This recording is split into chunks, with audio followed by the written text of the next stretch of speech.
So you're laughing at him, not with him. Yes. All right, fair enough. Richie Wilson's eulogy for his dog brings Howard closer to his dog. It was very sad what Richie had to say.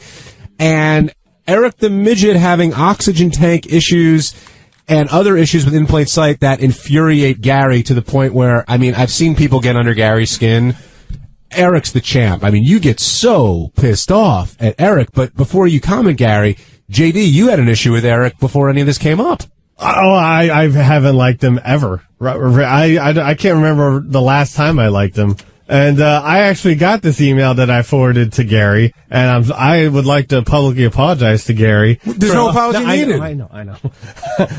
For having to deal with this. And it won't happen again because if I get any emails, because my work emails on the website, if I get any emails regarding Eric the Midget and possible work, they'll go right to the trash. So they'll be deleted immediately. Is that the new policy, Gary? It is for me. What am I helping him out for? Yeah. Listen, I know people will say, but Gary, this is why he's funny on the show, because he's so ungrateful and such an arrogant little But in this case, I've helped him out. Listen, I bust his balls. I admit it. I bust his balls. I've also helped him out. I've gotten him into American Idol. I facilitated whenever he's done any of these shows with the producers. I do want to see him get some work, but he doesn't.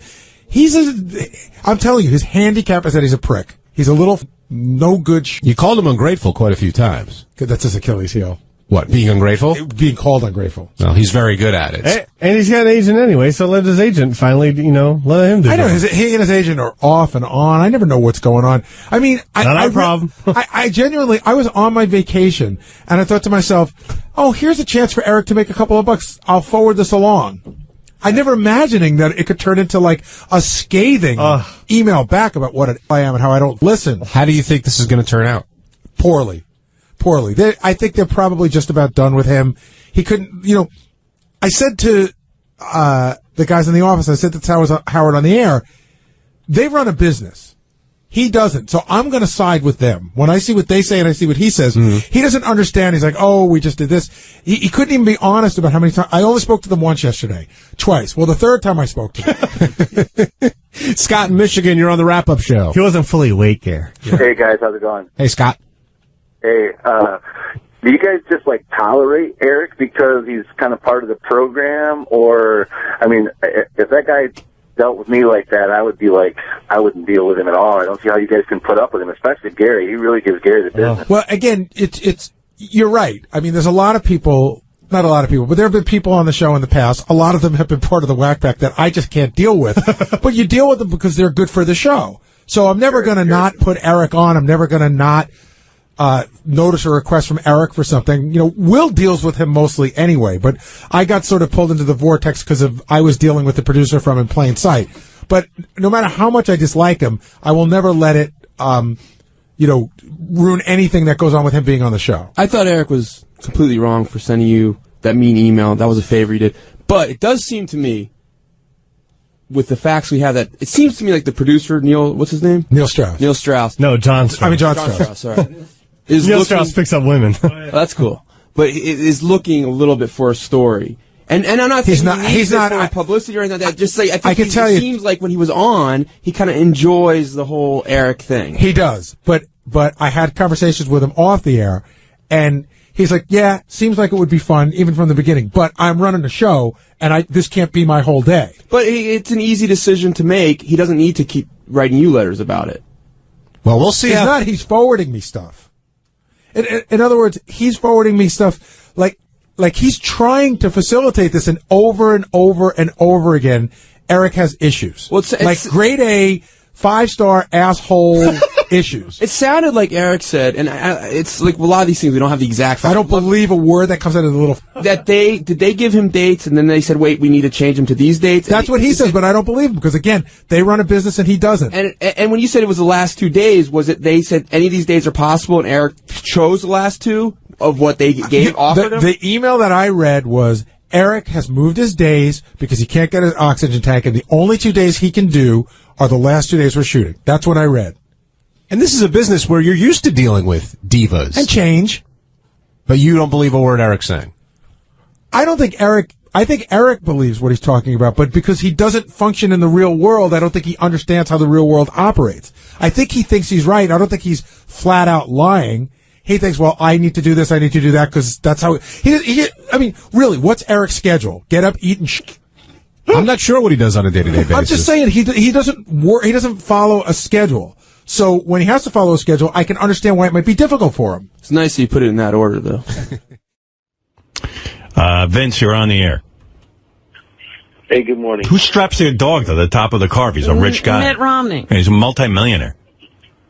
I've never seen a dog strapped to the top that's what I'm of saying. any car. I mean, it's like the Beverly Hillbillies. And the Beverly Hillbillies treated the critters better. Ellie Mae's critters. They had full run of the house and the cement pond. What is this? I just see it as weird. I'm sorry. Yeah, Vince. Hey, I want to tell you that I would be willing to take Eric the Faggot Mitch's place on that shoot that you set him up with. Why are you doing anything for this anymore? I mean, this guy... Because I want to see him on TV. I want to see Eric. I enjoyed him in Fringe. Now I'm ready to see him in another show. Oh, so you're the one. No, I'm absolutely the one. I'm the one putting this together. I know, you're the one that's got him everything. He's told you off many times. He's berated you. He swore up and down that he's never going to call the show, and then he calls and begs you for parts. He's everybody over. I mean, I like it. You set him up with a meeting with an executive at ABC, and he blows him off because he wanted to watch American Idol. Yep. Who cares about American Idol? Have you ever heard of anything funnier than that? I know, and I would have been crawling on my hands and knees waiting to meet this guy. You know, I don't know. You know, he's got the balls of steel, and you know. Hey, Eric, this guy Vince wants to take your job on In Plain Sight. Eric. Go. Eric. Hello. Kill yourself. You're a worthless piece of shit. I am not. Shut up, fuck. Hey, Eric, the faggot bitch. How many credit cards have you stole from people to go get laid at the Bunny Ranch? No credit cards, you dumb. And how many times did you use Howard Stern's name just to get laid at the Bunny Ranch? Learn it. Bull. Hey, all of that is bull. Howard, is Johnny Fratto on the phone? Put him on because I want to ask him if he stole if he stole the credit card or not. I'm pleading the Fifth Amendment on this. Johnny, what is this? I don't know anything about it. Do we talk about this? Did Eric steal a credit card? I still have the vision of the cage on top of the car, and I kind of think this could become a useful thing very soon. You're saying you'd put Eric in the top of your car with a special windshield on his Carrier? Eric, do you mind getting to New Mexico on the top of a car with a windshield? Howard, how bad is your memory? That has been a stupid piece of... I thought you were going to tell him happy birthday. Yeah, what happened to that? Happy birthday. Eric, remind me. I do have a bad memory. You're right. Hey, why did Johnny Fratto say to everybody that you stole his credit card? You little fucking asshole.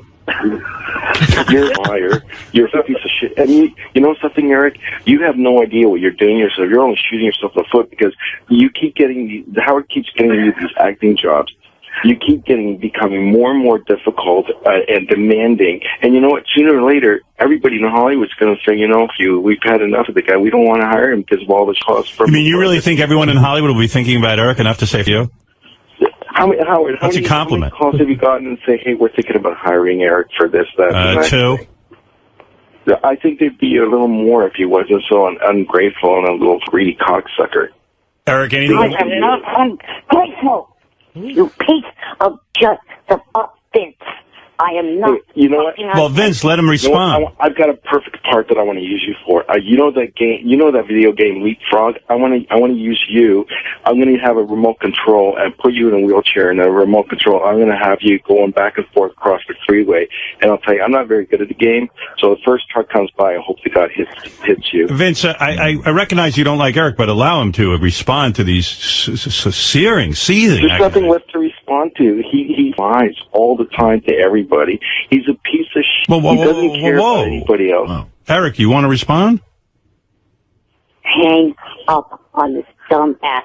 Hey, and wasn't you that called Johnny and said, hey, I have a problem with an old school chum who complained to school about the wheelchair ramps. I want you to find him, and you know what to do?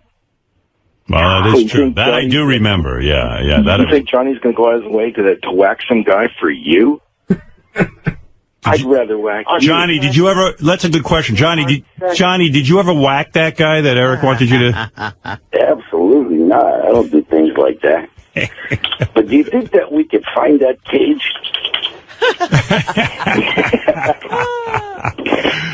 Well, Vince, thank you for the call, and I understand that if Eric for some reason can't fulfill his duties, you would like to take over his acting role. And in a heartbeat. You know, right. I'm dying to get into the movies, and I am SAG already. So, all right, I would definitely love to do it. All right, real good. And try turning that S into an F, and that's what you are. You're saying when he said he was SAG, you're saying he's a fag. You're using the derogatory word against gay people. Well, he used it towards me. I'm not. I see. All right. You're a cocksucker. That's what you are. No, I'm not. Cocksucker. Go to hell. How many times have you used Eric's? How many times have you used Howard's name to get laid with the bunny? You couldn't do shit on your own. And how many times did you phone? Hey, how many times did you phone Howard and say, "I can get my own acting parts. I don't need you for anything"? Yeah, right. And how many times do you phone back to the show and saying, okay, I want an apology from you and I'll call back at the show? Who cares? Nobody cares. Nobody wants you calling in. No, everyone's sick and tired of hearing about you and all this shit, you know. All right, Vince, I mean, you've said it all, I think. Right, Robin? I mean, yes. Yeah, right. He really has stated his case. And I think Eric do you think that cage would fit on a very small car? Johnny, stop with that. And Fred, I love you. Johnny, what's wrong with you? Constantly bringing Mitt Romney's dog cage. It's in my mind now. I never heard that story until just now. Johnny, are you implying you would put Eric in the cage and drive him around? Well, no, I'm not implying that. I'm just, everybody has fantasies, you know what I'm saying? So, Yeah, Eric could ride in the trunk. Worst thing you could think of. I mean, well, what if Eric's on the back of the car? I thought this was happy birthday. I thought we were calling happy birthday. Yeah, Johnny, thank you. And Erica, is that true? You're calling to wish me a happy birthday? Yes. Well, that's... Oh, Howard, happy birthday. I'm sorry. Thank you, I was so worked up over Eric, the faggot midget that I just totally forgot. Oh, boy. Eric. That's my advice to you. If there is... Hey, why don't you call... Hey, since Johnny and Fratto's on the phone, why don't you have... Go find it. Well, what was that, Eric? Vince drowned you out. I couldn't hear your comeback. Hey, why don't you have Johnny Fratto seek me out and have me whack, huh? Why don't you do that? Johnny Fratto don't even do things like that. He shouldn't talk that way. Yeah, there's a guy on the phone named Johnny Fratto who says that doesn't go down. Yeah, no, we don't do things like that. All right, Vince, thank you. I'm going to... Learn the difference between and real. All right. You're unreal. Well, Howard, wait till I tell you the story about the Viper Room. All right, well, listen, maybe another time because I got to move along. You guys have already eaten up so much time. Oh, my God. And Fred, I love you because you stand by me. I know you hate Eric as much as I do. Eric's bad. Howard, before we get off the phone, would you just please tell Eric that, Harry Morton and Chad Wiener and the Viper Room wants him to come there. They had a complaint about the bathroom being not handicapped accessible or something. So they're actually changing the bathroom to make it handicapped accessible. And they want Eric to come there to cut a ribbon, for the new bathroom. Yeah. And I don't think Eric's going to be interested in that, Johnny. But you know what, Howard? They're willing to pay him a lot of money and everything. How much? Well, I don't want to say, but say it. I'll talk to Eric about it. Tell me the amount. Don't be sorry. It's more than a G. Wow, Eric. Just to show up and cut the ribbon. The ribbon's only 2 feet off the ground. I mean, if somebody had to use the facility, they could probably just step right over the ribbon. Eric, do it. Yes. Over $1,000 to cut a ribbon to a bathroom at the Hard Rock? The Viper Room. Oh, the Viper Room. So do it. Why not? Right. I would do that. I don't think that's demeaning. It's like, hey, okay, they're making a handicap. Not at all. They're making a handicapped bathroom. Well, isn't that what Eric's fighting for all the time? Absolutely. Yeah. As long as you're not going to goof on you, I would do it. Yeah, as long as you're not going to goof on them, if over $1,000 to cut a ribbon, I'd do it.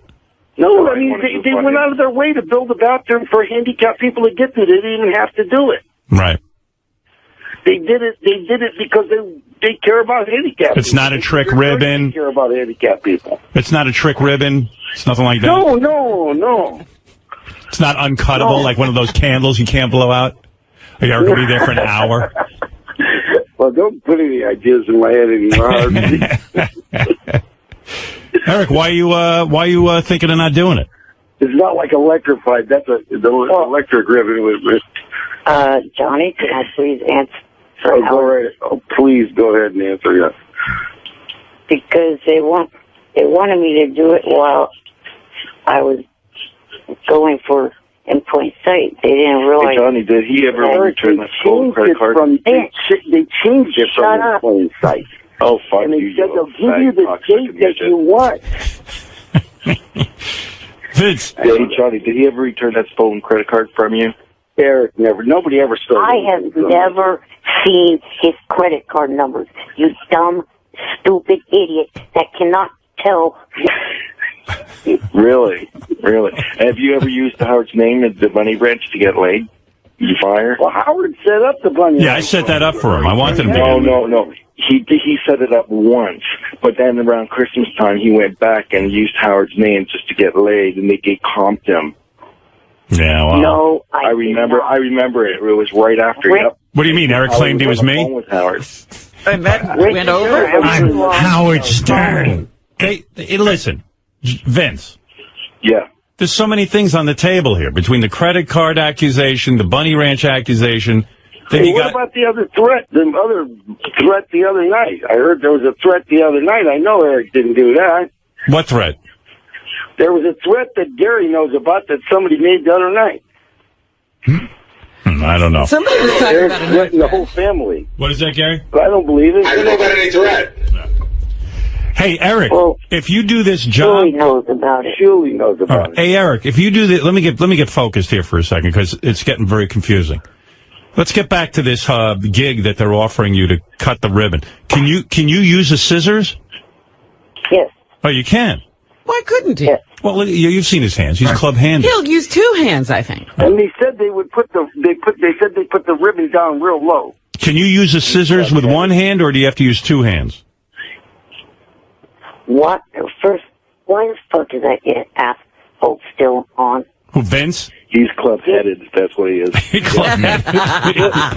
Rid of that dumb ass worthless piece of shit. The problem is you guys called in. I hope the next time you go to the Bunny Ranch, they use a he/she on you.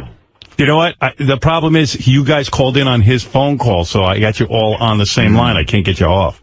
You know what I'm saying? You're stuck with Vince now, Eric. No. We were probably on hold before that dumb. Yeah, you were. But now it's now I get your lines crossed.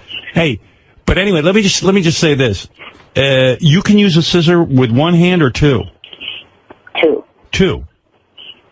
If it's great big. The big pairs of scissors that I've seen people use for cutting ribbons, I'd be able to use two hands. Yeah, I thought maybe I was thinking maybe Eric is upset that he can't cut a ribbon with a scissors. No, he can do it. All right. I would do that gig, Eric. It sounds good to me. And Howard, by the way, I made a oxygen machine for Eric, and he's got it now. All right, so he's all set. We should have no oxygen problem. I made it. I made it myself, Robin. Oh dear! You can see it on YouTube. So Eric's all set to go do In Plain Sight. Yes. Hey, can we replace the oxygen in Eric's tank with helium? Watch him float away. It'd be pretty funny if Eric's oxygen tank accidentally had helium in it. Had that voice and. All right, Eric, Johnny, thank you for the birthday wishes. Thank you, Vince. Okay, thank you, Howard. Vince, you want to know why Howard's never heard thank you out of me? It's because of dumps like you, because I have to deal with dumps like you because of this show. If dumps like you would leave me the fuck alone, Howard would hear thank you a hell of a lot more. What does Howard have to do with it? You're such a little sleaze, you know. And thank God for Gary. I'm glad that Gary's going to throw away any more messages, any more work that. Yeah. By the way, there was a meeting today, and I love Gary. This guy sounds like one of Gary's minions. Can I tell you something? Gary is so mad at Eric that I heard a discussion today between JD and Gary. It turns out JD is the one who gets all the Eric the Midget mail. Uh-huh. And JD said to Gary, "I am no longer forwarding it to you. I am going to just delete it." Wow. Thank God. And thank God. So Gary and JD now have teamed up, and they're not going to forward anything to Eric because they feel he doesn't appreciate it. Here's the funny thing. Now I'm a fan of Gary's and JD's. He yelled at me for forwarding that to him for not knowing his schedule, yet he's going to do the gig. That's the Viper Room gig. That's the one I sent him. Right. That's the one, yeah. Yeah, that's funny. If it wasn't for you, he wouldn't have the gig. But my point was, I don't know what your schedule is. Maybe you can work it out. Maybe you can do another way. I just forward it. So now you're not even forwarding. Hey, Gary, I see that you have a prime time TV date tonight on Harry's Law. What? Don't do jokes. You know, your jokes are little. And you know, Eric, that's a really great way of saying I'm sorry to Gary and please give me some more gigs. That's a really great way. But Eric, did you ever think about saying, wow, Gary sent me that thing and I'm going to get a gig out of it. Maybe I was wrong. Maybe I should say I'm sorry. Tell him you're sorry. You know, you're such a fucking stupid faggot, you dumb shit. Eric, will you stop with that word, you dumb... I am not at all gay. Eric, Eric, fag. Gary, I think I heard an apology. I think I heard an apology from Eric. I don't know what I heard. Yeah, that's only after he realizes that Gary is the one that actually gives him the gigs. Okay, everybody be quiet. Eric, do you have anything you'd like to say? Go ahead. Yes, I am. Gary, whatever he says, don't accept his apology, please. Vince, you got to let Eric talk. Shut up. Fuck you. And I was trying to say before that worthless prick spoke. Sorry, Gary. Don't accept his apology. Go ahead and accept the apology, Gary. Jesus Christ. Gary, are you accepting? Vince says you shouldn't accept the apology. If you don't shut up, I will. Howard, I got a great idea. Oh, Howard, wait a minute, another threat. What did Eric say, Robin? He said if he doesn't shut up, he will get somebody after his ass. Howard, I got a great idea. Let's do this. Not you, Johnny? No. Yeah. Howard, I have a great idea. Why don't you get the listeners to vote on whether Gary accepts his apology or not? Well, I mean, it's up to Gary. It's up to me. Despite the fact that Eric only apologized after he made money, I do accept his apology. You do? I do. Now you're going to forward his information to him? No, I accept his apology. Oh. But you will not forward his information? I probably will. You know what? He sent out an email this morning that sort of made me feel really sad. Yeah. It was to Johnny, and it was actually about how this is going to be the year. This is the 10th anniversary of his, year on the show, and this gig is kicking off the year, and this is going to be the year, and he's going to make a lot of money. He's going to help pay off his parents' house and move him into a better place, right, and take care of his assistant. And that was the first time I saw anything in him like that, so I'm going to forgive him. Was there anything for moi over here? Nothing in the letter about you, Johnny. You're so fine, apparently. He did. He said it was to Johnny, and he said, "I want to thank you for everything you've done for me." Yeah, I mean, that isn't not like everybody else is getting. I bet you Johnny ignored the email because he's gotten so many bad ones that he probably didn't even see it. I almost did, because they're all written, there's no paragraphs or, but I read it and I saw a different side of Eric this morning for a day. What do you think of that, Eric? Eric thanks you for this Viper Room gig. That is an amazing gig. It's wonderful that, you sent that over because I'm sure. Let's hear from Eric himself. I sense that Eric wants to say something. Are you sure?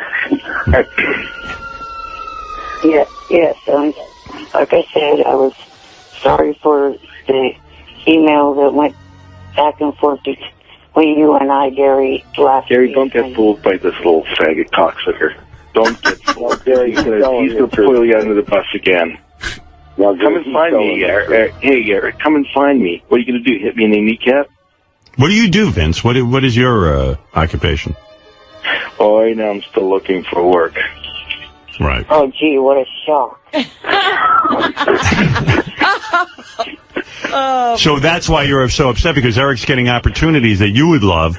No, it's not so much that, Howard. I'll tell you what it is. No one wants to employ him. It's because if you were to go out of your way, and if I were to call you and say, hey, can you get me parts, or at least set up meetings or something for me in the industry, right? You went out of your way and did it. I would be so grateful to you. I'd be calling you and saying, I really appreciate it. Thank you very much. Right. So it's hard for you to hear Eric on the air. What is it, Gary? I did send Eric a note back for that one he wrote. I said, I love the new attitude. Mm-hmm. However, you should thank Howard as well. It's all right. It's fine. All right, Thank Johnny. Howard, Eric, before we get off the phone, thank Howard. No. It just somehow feels forced. Johnny, thank you. Eric, good luck within the plain sight. I look forward to seeing you on there. Good luck with your Viper Room gig. Vince, there you go. Let's hope in the new year you find work. Howard, can we at least see if that cage is available? I'll go look into it. Thank you. Also, if I could rewind and not have any medical issues with myself right now, there wouldn't be any issues of needing oxygen. Right. I wish you I'm not medical trying shit to on be everything. difficult. Howard, I sent him an oxygen machine. I sent you an oxygen machine. All right, Hey, boys. the fact that you're breathing is difficult for everybody. All right, Vince, Johnny, and Eric, thank you. Okay, all right. All right, guys. All right. All right. Bye-bye. There you go. There's the new comedy team. Vince, Eric, and Johnny. That's a wonderful team. I like that. You like them? Yeah. You like that Got team? a lot of laughs from You that like team. that? Big laughs. Eric, the screwed up midget. John, hi. You're on the air. Hey, Howard. Hey. I just wanted to call up and defend Eric a little bit to this guy, Vince. I mean, he's jealous of a guy who's, reaching out for anything he can get. I admire Eric. I think this kid, outlived his life expectancy and has balls. He doesn't take any shit. Right. I mean, I admire him, and I think Vince is just jealous. And how can you pick on a little guy like that? I even started getting pissed off at Gary a little bit, but I know Gary, has been putting up with it for years and years. But All right, John, I understand what you're saying. Thank you. There is sympathy out there for Eric. There are people who are Eric fans. Yes, Phil. And good morning, everybody. What's happening? Everybody okay? Okay. I almost didn't come in today. I was not feeling well. Really? A bit of a fever, and went to bed 7 o'clock last night with the shaking and the whole thing. Oh. Yeah. That seems to be going around. Well, I met Ralph at John Varvatos, the famous clothing store. Is that the way you pronounce it? I don't know. Varvatos? I've heard everything. I've been corrected 27 times, and I don't seem to remember each time. But I went over there to get some outfits for my America's Got Talent debut. Yes. See how I'll be on TV. I got to wear something nice. Did you find things? Yeah, well, I was there, and all of a sudden I got dizzy. I hate shopping anyway, but I was about an hour into it. They were very nice over there. The tailor was nice, Felix. And there was a young guy helping me out who was really great. And all of a sudden I said to Ralph, listen, don't make a big deal about it, but I think I might go down. Because what do you mean? I go, I feel dizzy. Whoa. I feel like I'm going to vomit and pass out. Wow. So I sat down for a while trying to regain my composure. And then I said, I think I'm sick. Because this ain't normal. So I went home, and I didn't feel good all day. Continue to feel bad. Continued to feel bad. I went to bed at 7 o'clock, slept through the night, sweating like a disgusting pig. And I figured, well, I'll come here, do the show, and then get right back to bed. Right? Yeah. That's the move. Yes. I mean, you're here, and you can be here. So. Yeah, no, I mean, I'm all right. I got a lot of sleep. Sorry you're not feeling well. Yeah, my stomach. I started eating my egg white sandwich, and it doesn't go down well. I threw it out. Well, you wanted to lose some weight. I'm going to lose weight. I lost a pound. Yeah, so maybe you should look at the bright side. Yeah, well, I'm okay. Hey, Will, do me a favor for lunch. Just give me like a lentil soup. No fish, no lox. Lentils? No. Don't you think that would be good? Well, what else could I eat? Something brothy, more brothy, I think. Oh, don't give me lentils. Brothy. Give me something brothy. What do you mean brothy? Like, chicken soup has all that broth. I think that's what makes you better. Chicken soup. Give me a chicken soup, Will. Young Will. Oh, no, I don't eat chicken. You don't eat chicken anymore. Fuck. Yeah, give me lentil brothy. Lentil brothy. Maybe a little rice. And I'll pour the lentils over it. Yeah. Maybe that's bland enough. Hey, Will, you think you can get me some, rice? Preferably brown, but probably you can't get that. Where is he? Huh? Well, give me some, give me a thing of lentil soup for lunch. I'll do my best. And, might have to be canned. Oh, fat, no. No. We'll see. I thought those places have soup. You know what? Why is my lunch so difficult? Because it's 10 o'clock. I know. Oh, my God. Forget it. We'll ask, though. We'll do our best. Yeah, but what are you going to get? Well, downstairs actually has like a brothy lentil soup. It's not bad. Brothy? What is Well, it's brothy? a little more watery than it's not as that kind of. Do they have any rice down there? Yeah. All right, so give me a thing of rice, a little thing of rice and some lentil soup. Thanks. Let's see what I can do. Okay. Oh, this is going to be a long morning. Did you feel it coming on, or was this all of a sudden? Yeah, I've been feeling for the last week. Oh. So, I got something going on. I always get hit in the winter. Hate winter. What are we doing living in New York? Don't start with me, because I've been pushing for the winter location for a long time. You're not kidding. Well, Fred, he's Mr. Family, man. We can't go anywhere. Well, they got to stay here, and I got to go somewhere else. That's the way it is. Right. You'll have to live separate from them. Just for a few months. Just a few months. They can visit. I'll tough it out. Yeah. Hey, Eric. Eric the Midget. Good morning. I hear Eric's causing a lot of problems. I thought things had gotten straightened out. I'm leaving it up to Eric. You know, Eric got a job on In Plain Sight. He's going to be working as an actor. But the guy who runs the show wrote me a whole note. Well, wrote Gary a note saying that he's had it with Eric. What now? I haven't even really had any interaction with. Yeah, wait, I'll get it. Hey, Gary, can you explain it? Now. You're getting it? Thanks. Just because you're not having interaction with him, whoever you're having interaction with, it's getting back to him. Yeah, I don't know. The guy was all bent out of shape. Hold on, Eric. I'll get the letter. Maybe you could tell me what's going on here. I'm so glad he decided to ask Eric to be on the show. Yeah, it's great. I mean, I read the letters and I'm like, because I told the guy in the beginning, I go, you have no idea what you're in for with Eric. And he was like, yeah, I'm pretty sure we can handle it. We're a pretty big production company. We know what we're doing. Eric can get to anyone. Yeah, I said, no, Eric will drive you crazy. Because it's a small part, it'll be fine. I go, no, it won't. But I don't know what this guy's beef is with you, Eric. Hold on, I read it and I was laughing. I was so proud of you for making everyone miserable. Gary. So let me just give you the setup. Go ahead. The setup was that Eric called the show last week, and dates had moved, and Eric said dates had never moved. So this guy didn't listen to the show till we did Best of the Week. Right. And then he sent me a note. He said, did Eric say that we moved the dates? And I said, as a matter of fact, he did. And then he sent me back this note. No, let me see. My God, the little is maddening. No, the dates never changed. The only variable was whether he was going to work one day or two. But I told him from the beginning it was the 23rd and 24th. And to make life easier for him, we're doing it all on the 24th. You had it right when you said that we all live in the real world and he doesn't. I will now attempt some deep breathing to calm down. I do have script pages now if you want to do anything on the show next week. This is insanely annoying, yet oddly fun at the same time. Perhaps it's because I'm a masochist. But the guy's going nuts from Eric. He knows himself. He put himself in a world of hurt. But evidently, he's going ahead with it, and Eric is going to be acting, which is always good. And when Eric's on the small screen, everyone loves it. I love it. Well, Eric loves it. I love it. Anyways, that clear that up, Eric?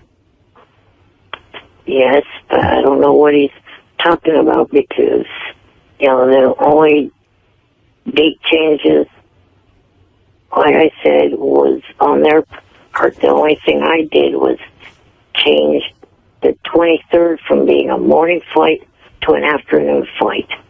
That's the only change I made. Yeah, I don't know. Guy was all bent out of shape. All right, Eric. Well, good talking to you. I got to move on. Well, also, last week when I was on hold, I heard you talking about you're going to be in San Francisco, next month for America's Got Talent? Yeah, I'm judging in San Francisco and in L.A. next month. I was wondering, when you're in San Francisco, would it be possible that you would like to meet for dinner? Oh, how nice. I'm trying to think you know what I heard? I heard that I would actually meet you for dinner, but the problem is that I'm there for 2 days, and they got me working from 11 to 11. Like something insane like that. I don't even think I get a dinner. Like they just feed you on the set. Right. These people are slave drivers. Yeah, I'm literally flying in the day before. I get there, I work for 2 days, and then I leave. Do you know when that would be? Because I noticed that Howie Mandel is also going to be at an Indian casino in Northern California on February the 19th. I mean, I have the dates in my calendar. You really want to go through them? Yeah, I actually need to know the dates. Okay. Let me go get them. But I don't think I can do dinner with you, Eric. I don't even think I can do dinner with my wife. We were my wife and I are in La La Land. We were imagining we'll go on these trips. We'll and they'll dinner, be fun. It'll be fun. Isn't fun? It's a job. I'm already thinking it was a big mistake to do this. I really am. I mean, I'm like, there's no fun in this. I mean, it's fun, the fun kind of work. It's got to be great work just sitting there watching acts. The actual work will be fun, but it'll be hours and hours. Yeah, you got to really have stamina. Let's see. Where's my calendar? My Cal. Excellent calendar program, synchronizing as we speak. Okay, you want to know in February what I'm doing? Yes. Okay. In February, the L.A. tapings are the 16th and the 17th. Okay. And San Francisco is the 24th and 25th, Eric. Okay. Yeah. Which is a Friday and a Saturday. What do you mean? What? Like, what are you doing? What are you thinking? I'm just, I didn't realize. Hey, for anybody who wants to get into the show, like audition-wise, I talked to these guys last night. They told me there are 2 open auditions left for this season. In other words, they've visited already like 10 million places. But they're going back to Charlotte on February 3rd and 4th, and San Francisco February 11th and 12th. I won't be there. This is when they pre-screen people. And they say that anyone who can't audition for the show via video, they can do it via video by going to agtauditions.com. So you don't even have to go anywhere. Now, are these open to the public to come in and watch, or maybe I could come in and watch the San Francisco auditions? You want to be in the audience? I would like to, sure. All right, I'll have Gary check. Hey, Gary, are you in touch with anybody from America's Got Talent? I'll make some calls. If Eric wants to sit in and watch, it's fine with me. I don't care. Oh, so the San Francisco one is that second. Oh, okay. Yeah. Now I have it figured out. If he can get Eric a ticket, I guess he'll need 2 because he has that guy hanging around with his assistant. Jan. Right? Jan needs a ticket? Yes, that would help. Okay. Gary, look into that. I got it. All right. Maybe I could say hi to you or something. Yeah, sure. All right, Eric, I got to go. All right. I'll probably won't be able to call you back till after next week on the 30th is probably when I'll be able to call you back and tell you how things went. All right, good. We are anxious to hear how it goes. Something tells me it will be disastrous. You can't call us from the set there either, huh? Yeah, well, if you can't call us from the set, call us. Okay, but I got to get as much rest as possible. Right. I did tweet back and forth the other night with Mary. You tweeted with Mary McCormick? Yeah. Yeah. Oh, well, how did that go? She wrote me a note the other night. I was laying in bed. It was like midnight. I'm watching Dexter. And all of a sudden, it's cool how on your iPad, even if you're watching a video, like the messages come through, and it was all of a sudden Mary McCormick, and she goes, I can't believe Eric the actor. She calls him Eric the actor. She goes, I can't believe Eric the actor is going to be on my TV show. And I said, oh, yeah. I said, whoever your producer is there is going insane. You'll believe it soon. Yeah, it's got to be happening, I guess. She's very excited about it.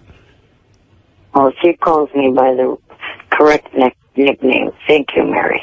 Yeah, she says Eric the actor. She's always correct. Yeah, she's always correct. Well, she has an image. She actually works as an She actor. probably thinks of you in the other way. Right. She probably thinks of you as Eric the Midget, but she knows. But even in her email to me, she was like, Eric the actor. That's Eric the annoying midget. All right, Eric, good luck with your acting. Thank you. All right. Bye. Eric the complaining midget.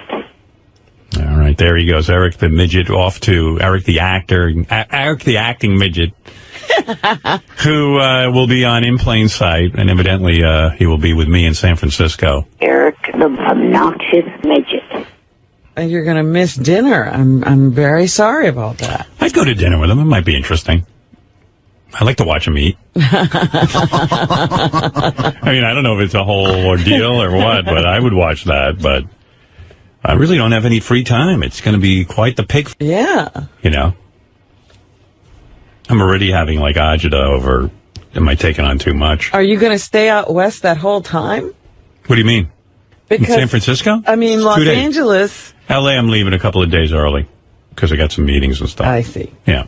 And I'll spend some time with Beth. She's coming, too. Mm-hmm. Hey, I saw Mary McCormick, the star of In Plain Treatment. In Plain Sight. In Plain Sight.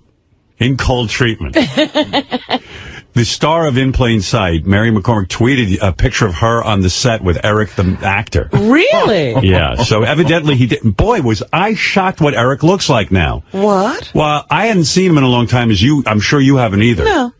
He has full gray hair now. He had no more dyeing of the hair. Uh-huh. He's heavy. Really? He's heavy set. He's kind of, bigger. And he's got some sort of facial hair, like a goatee of some kind. Yeah, when he used to call, we used to see him on the screen. Yeah. And we don't do that anymore. So we haven't seen him in a long time. He's gray. Wow. It's like he saw a ghost. It's like he looked in the mirror and went gray. And went white. It's like he's the president of the United States. You know all How those old guys. is Eric? Is that premature gray? Yeah, he's premature gray. That's why he always dyed his hair. He even said when he was young, like in his 20s. Yeah. Yeah. Oh, there he is. There's the picture. Oh, my goodness. I would never have recognized him. Mary looks nice. But who's that with her? See? Would you think that was Eric? No. Yeah, it's crazy, right? His face is a lot rounder. Mary looks pretty. Yeah, Mary looks great. Yeah. I was afraid having all those children would ruin her, but she looks good. He kind of looks like, I don't know if everyone can see that picture, like where you go to see it, but try to retweet that, guys. But he looks like a mini Philip Seymour Hoffman, if you know what I mean. Really? Oh, dear. And you know what? He's got a little bit of Fred's look going, too. There you go. Honestly, he's like mini Fred. It's like if Fred had his take my look. Yeah. Not a good look to take. All right, we're retweeting Mary and Eric's picture at Stern Show. If you follow us at Stern Show. He actually looks taller. Yeah, he does, doesn't he? He looks bigger, right? Did he gain weight? He did gain weight, and it made him look longer. I hope he reads your new book. Then he'll learn how to lose that weight.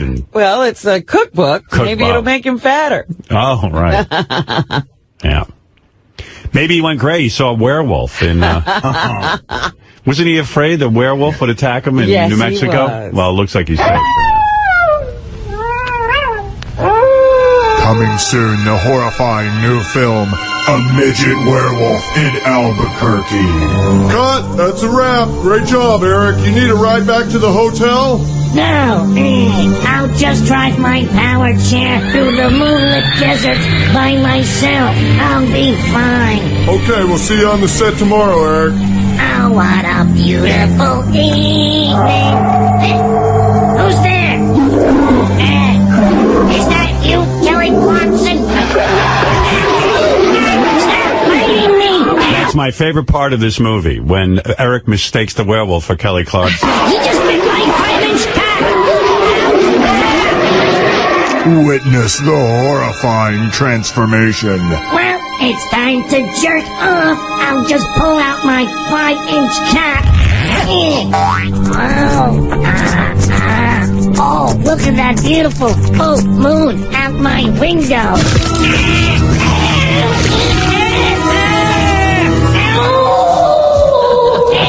A midget werewolf in Albuquerque, coming soon.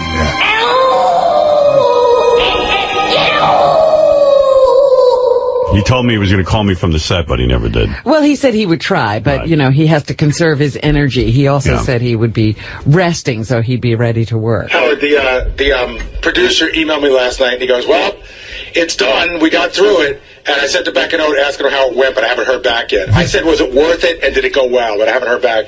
They got through it. Well, it's weird. I thought they were doing it to get publicity for the show, but this is the show's last season anyway. So, I mean, why did they do it? They still want people to watch. The guy, the producer of the show, he's a super fan of our show, and he just was infatuated with Eric. He thought it would be interesting. He thought it'd be fun and easy. That's true. He thought it would be fun and easy. Yeah. And you said to him right then and there, Gary said to him, "There's nothing fun about this, and it's not going to go easily." I did say, I said, I'm going to warn you right up front, even though we goof around in the air, it's going to get difficult. And he's like, No, don't worry. We're television. We're used to dealing with difficult people. Don't worry. Yeah, We've got a staff. Yeah, okay, good. Good Eric luck. can work his way right through it. Right. Well, anyway, he finished shooting. He finished principal photography. Whatever that is. Hello? Is this the Stern Show? Hello? Is this a phone number associated with the Howard Stern Show? What do you need? Is Richard around? Who? Is Richard Christie around? Can you hold on 1 second? Hello? I'm here. Is Richard Christie there? Spell the last name, please. Christy. Oh, that. Okay, hold on. Click. Beep, beep. Eric. Yes. Hey, it's Richard. Hey, Richard. Did you get through? No, I waited on hold and... I think we're in a break right now. You want me to see if I can maybe patch you into the studio or something? Okay, you could try that, yeah. All right, can you hold on 1 second? Yeah. Howard, line 4 is Eric. Oh, it's Eric. Hold on. Eric. Yes. It's Howard. How are you? Hi. We're at commercial break right now. I'm really glad you called because I wanted to speak to you. Gary, stop breathing on me. Your breath smells like... I'm on the phone with Eric the Midget. Now, where were we, Eric? Okay. As you know, we're now on Sirius Satellite, so we can curse and we can do some crazy things. So I was thinking maybe we could do something a little funny for the fans. Maybe when I put you live on the air, this will be the new Eric the Midget, something that you've never done before. Okay, what do you have in mind? I get on the air with you and go, "Hey, Eric the Midget, you're on the air," and you just go, "Howard, I'm so happy to be on the air. Whee!" Can you do that? No. Why don't you give it a try? No, I'm not going to do that. Can somebody get George Takei's hand off my cock? I'm on the phone with Eric the Midget. Okay, Eric, where were we? Yes, okay, now I remember. Go, whee! I'm not going to do that. Okay, how about you do this? Say, "Hey, I'm Eric the Midget. Fucking A!" Give that a try. No. Do you want to get hooked up with Kelly Clarkson? I can do it. Now repeat after me. Say, "Howard. Howard. I, Eric the Midget. Eric the actor. Love you. Love you. And I want to. Where are you going with it? And I want to. Hang up. No, you're supposed to say, "Suck your cock." Oh, speaking of acting, Eric the Midget's on the phone. Eric the actor? Eric the actor. Excuse me. I have decided I'm calling him Eric the actor. Yeah. Only it's because funnier. no. Only because I was watching the Golden Globes. Peter Dinklage won an award. Right. And he mentioned the name of someone, and I still haven't had a chance to look it up, but I asked someone what that was all about, and it was a guy a dwarf who, somebody just picked him up and tossed him. Right. And he was injured or killed. I don't know exactly what had happened, but I said, you know what? That's disgusting. Right. And that's why I'm going to call him Eric the actor from now on. The black actor. I don't know if I'm going there with you, but Well, I just think that, when people can't walk up and down the street without somebody thinking, oh, there's a dwarf, I'm going to toss him. can you have actor tossing? Nobody's tossing actors. Oh. They're tossing dwarves. Eric, the actor tossing. And people they think of as midgets. Hey, Eric. Good morning, and thank you, Robin. You're quite welcome, Eric. By the way... And, just to say, Robin, that person you're referring to was injured, not killed. Okay. Now, here's the thing. So I got a nice email from Mary McCormick, the star of In Plain Sight, which is the show Eric did. Yes. And she was like, wow, Eric was lovely, and I don't know why, he was totally professional. And really? She was quite taken with Eric, and very, very pleased with Eric. That's wonderful. And she was like, what is with you guys? And she wanted to know why we make such a fuss with Eric. Yeah. And I said, well, I said, look, I like Eric a lot, but Eric can be difficult. She goes, I saw no evidence of that. And then I sent her this letter because her producer got a letter from Eric. Eric's still writing letters? Yeah, Eric wrote a letter to Mr. Strauss, who is the producer of In Plain Sight, after he had this positive experience, after they put him on. Well, he must have been just thanking them, right? Yeah. And Eric, is this letter for real? Is this from you? Yes. Okay. Listen to this letter. Eric, This guy... complaining midget. Now, I don't know if this is a shtick for radio. I hope it is, because...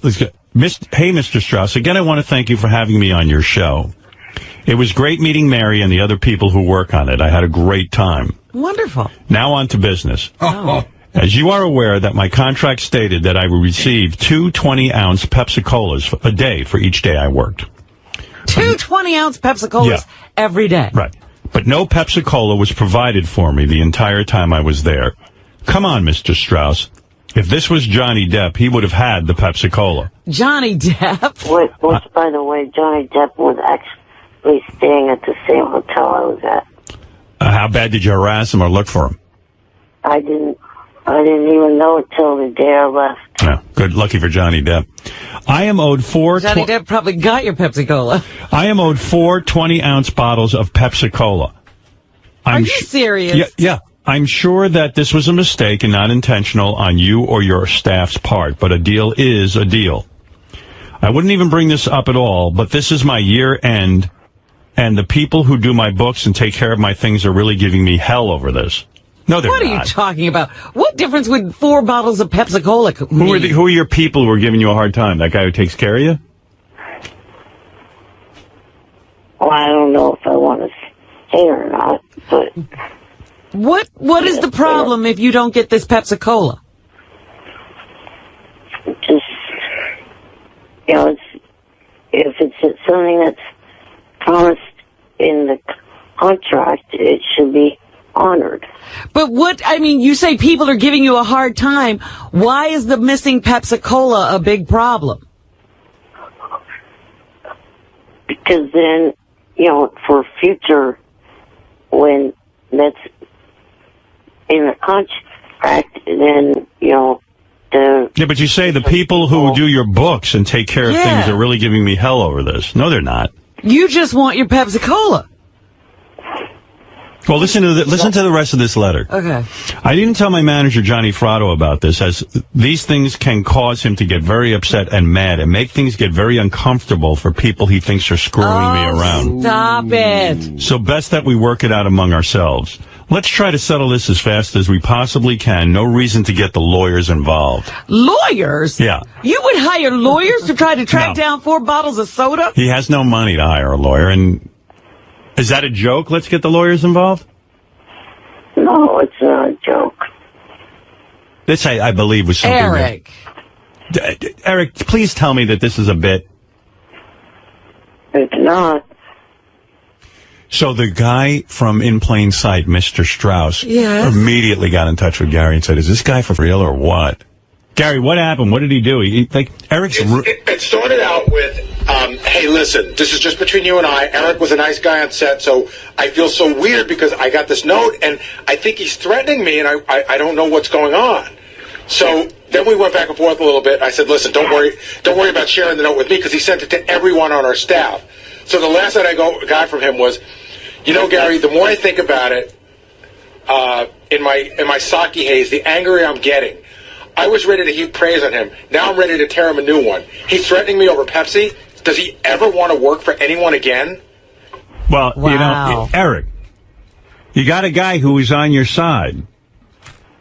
Right. For 4 bottles of Pepsi, you let it slide. And you should have said something to them when you were on set. Yeah, that you why want didn't you mention Pepsi. it while you were there? You're really that hard up that you need 4 bottles of Pepsi? Well, I mean, Tony's in the process. I think you saw it as a principle of the thing, Howard. The principle of the thing? He got to be on a television show. We've gone through this. The way he read it to me was it does make sense if you go by the principle of the thing. All right, Eric, wouldn't it be better to forget about, you know how sometimes people go, I lent you some money, but forget it. Wouldn't it be better to forget about the 4 bottles of Pepsi and not piss off this guy and sort of like have a good reputation as somebody who goes to the set and isn't into shenanigans? Having people think well of you? Well, as I was going to say before Johnny stepped in there, was Johnny's in the process of negotiating the next thing, which is my appearance at the Viper Room on the 14th. And, you know, I have a little Pepsi clause in there, and, you know, I want to make sure that they don't see, well, okay, in plain sight got away with not giving. What if word gets out that you do this with Pepsi? What if word gets out and then people go, you know what? This guy's so up that he'll sue you over a bottle of Pepsi. I'm not touching this kid. And why would they know they got away with it in plain sight unless you brought it up? Right. Gee, they listen to the show maybe? But you are bringing it up. That's why it's on the show. Yeah, I wouldn't, Eric. Although it would be funny if Eric sued in plain sight for 4 bottles of Pepsi. And never worked again. Right. Yeah, I think you should sue them. Yeah, let's go that route. Eric, why don't you sue in plain sight for 4? And John, and I like how you Johnny, go like, would you really go out and find a lawyer to take this case? Or Johnny, you're just going to go over there? I actually think I might have the worst lawyer in the world who would take a case like this. And Johnny, why don't you just, like Eric implies that you'll just go over and them up. No, he did not imply Yes, that. he did. Yeah, he did. Let me read it again. No, it's not. That's not an implication that I think Eric explained it to me that he was protecting me. Things get very uncomfortable for people that he thinks are screwing me around. Right. How do you make people uncomfortable? Well, he's saying he's not telling me, though. Right. Well, he will if he has to. I don't know about that part. Yeah. I only know I read the thing that said he doesn't want to involve me. Johnny goes over and tickles people when they... Right. Yeah. Well, it's sort of like when, Mrs. Soprano would say, you don't want me to tell my husband.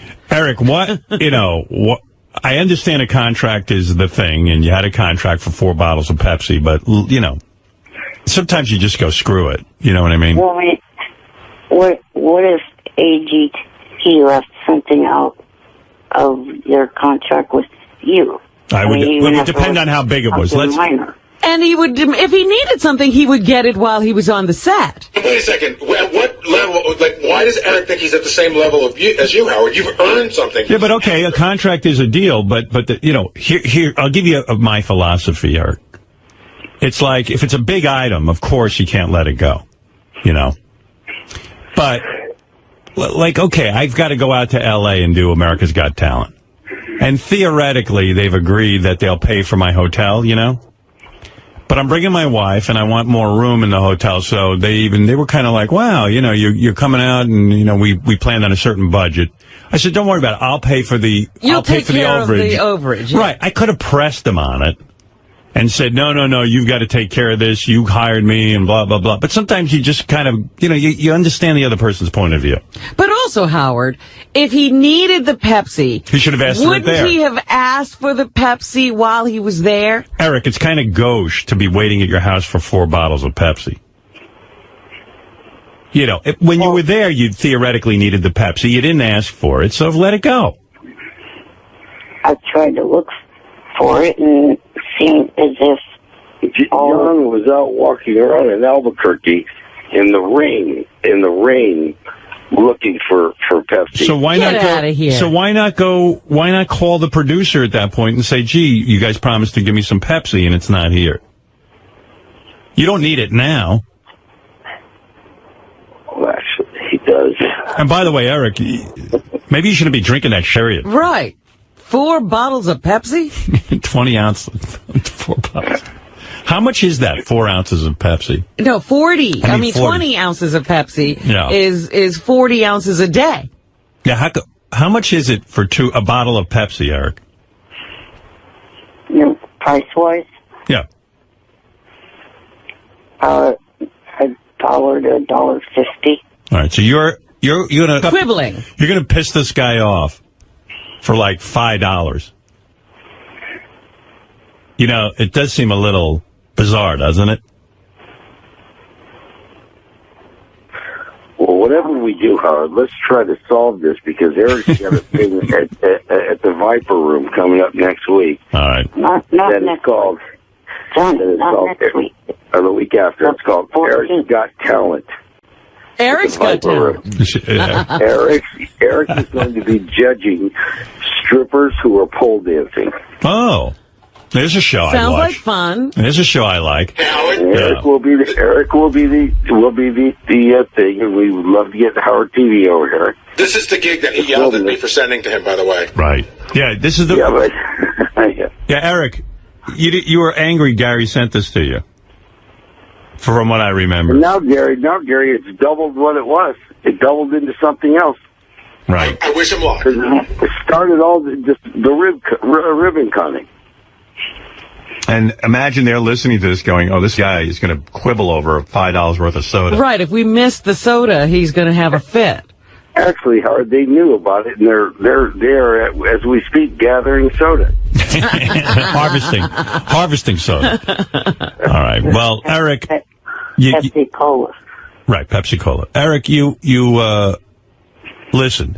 You had a good experience. People liked you. Shuley was there. How did he do? He did well, right? He did great, and everybody was so impressed with him, and they were so nice to him. And I kept asking Eric, is everything all right? Are they taking care of you? Not once was Eric like, yes, but I didn't get this or I didn't get that. Right. He was happy. He was fine. And Eric, I'm surprised by this. If you had spoken up then, I guarantee you they would have gotten you Pepsi. I mean, this guy had his own trailer, Howard. At one point, they brought Tia Carrere to Eric's trailer to say hello to him. Tia Carrere? Yeah. And Eric's screaming about Pepsi? Is that true, Eric? Once he goes home? They brought Tia Carrere to your trailer? Yeah, I got to meet her after I was done with my scene. Did she get Pepsi? She had a big cup. He didn't have any Pepsi to offer her. All right, well, now he was humiliated. I got to New Mexico. He couldn't even close the deal with Tia Carrere because there was no Pepsi there. Yeah. Hey, what's the story? Like, why is Tia Carrere being marched in there? Was she confused? She was filming a scene. She was in this show. In plain sight. In plain sight. She Right. was a character on the show. And Eric heard she was there. Right. And his eyes lit up. He's a big Tia Carrere fan. So he asked the girl if there's any way he could meet her. Right. And of course, here she just got done filming scenes. Boom, they grab her, they bring her right over to the because she's not trailer. going to ignore the kid in the wheelchair. Right. And he met her, and she was nice. She took pictures. She hung out with him. She talked to him. She couldn't have been any sweeter. She got big tits, Eric? Yeah.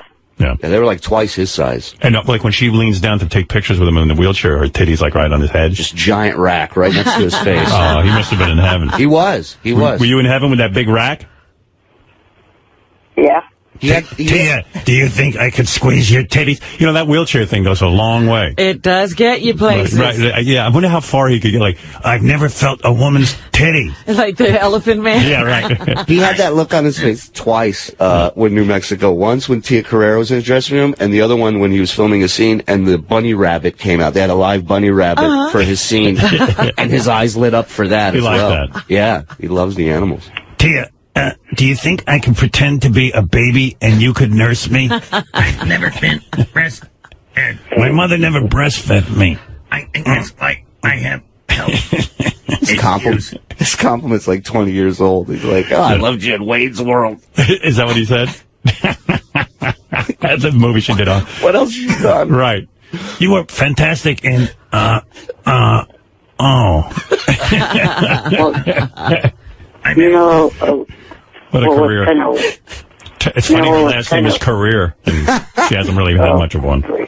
Well, she was in that Arnold Schwarzenegger movie with Jamie Curtis. Yeah, that's true. Was that 97? Yeah. 97. Hey, it was something. 1994, and what was interesting was Arnold was actually staying in the same hotel as well, so they were both there. Hey, what's going on in Albuquerque? That everybody's there. Johnny Depp, Tia Carrere, Schwarzenegger. They're all there. That's the new Hollywood. Arnold was there filming a new movie, and then Johnny Depp was there preparing to play Tonto in The Lone Ranger. Oh, my God! He know everything. He does everything. Yenta. So funny, I got in a cab in New Mexico when I got out of the airport. The driver's taking me to the hotel, and we make a right turn, and there's the Albuquerque Public Library, and there's like 5 cop cars outside of it, and they're bringing out a black guy in handcuffs. And I just go, wow, you guys aren't crazy about them reading up here, huh? And the guy says, I don't know what's going on, but the chief of police, like the whole police force came out to the library. Eric shows up in New Mexico, and the whole day until Eric shows up, John Strauss, the executive producer, Mary McCormick, everybody's calling to find out when Eric is in town. Right. They're all crazy about Eric. Wow. I bet you Arnold Schwarzenegger got his 2 ounces or 2 liters of Pepsi or whatever the hell it is. I threw them out. Oh, you know he did. I bet he got a whole truck full. Yeah. I'm just thinking about the career of Tia Carrere. I think the last thing I saw her in was Wayne's World 2. I'm sitting there thinking about Johnny Depp playing Tonto. We don't have any real Indians that could play Tonto? No, why give them a job? Really obliterated them and wiped them out. No, Johnny Depp is a much better Indian than a real Indian. The only Indian guy who ever really had any success, because I don't know why, but remember the guy who used to cry on TV? The Indian that cried? The guy in the commercial. Yeah, I think he was a real Indian. And so was Tonto. Tonto was a real Indian? Yes. Jay Silverheels. Was he real? The guy that was in One Flew Over the Cuckoo's Nest. Oh, yeah, that Indian, too. Yeah. That great. 3. You know why that Indian was crying in the commercial? He didn't get his Pepsi. That's right. And Eric, what is it? Pepsi-Cola over Coca-Cola? Like, are you just a Pepsi fan? Yeah. You can't drink Coke. I wish Pepsi would bring back vanilla Pepsi and a couple other types. This is the conversation, like, when we go to see him in his room. Like, me and Ganji, we go to, he finally arrives, so we go and see him, and, it's tough like this, and he wants food, so he wants fast food. Like, he comes all the way out there to be a part of this, filming. Everything's on the dime of the company. You think maybe he'd go nuts and order room service? Right. I want Wendy's. So he wants fast food. So Ganji and I go out to get him fast food. Right. We bring the food back, and Jan, his assistant, transfers him from the bed, because Eric's kind of laying on the bed like Burt Reynolds in Playgirl, like on the side. So he's got to pick him up from the bed and transfer him to the chair. He does this move so fast, Howard. Like, Jan does. Yeah, like it's almost like a Globetrotter, like doing a trick with a ball. Yeah. And he whips him around and he puts him back in the chair. I said to him, I go, have you ever dropped him in the transfer? And he gets all serious. He goes, no, never. The man's a professional. But then he goes, I dumped him a couple times on the sidewalk. I said, what is that? He said, it's when you catch a lip on the sidewalk and the chair stops and he goes flying out.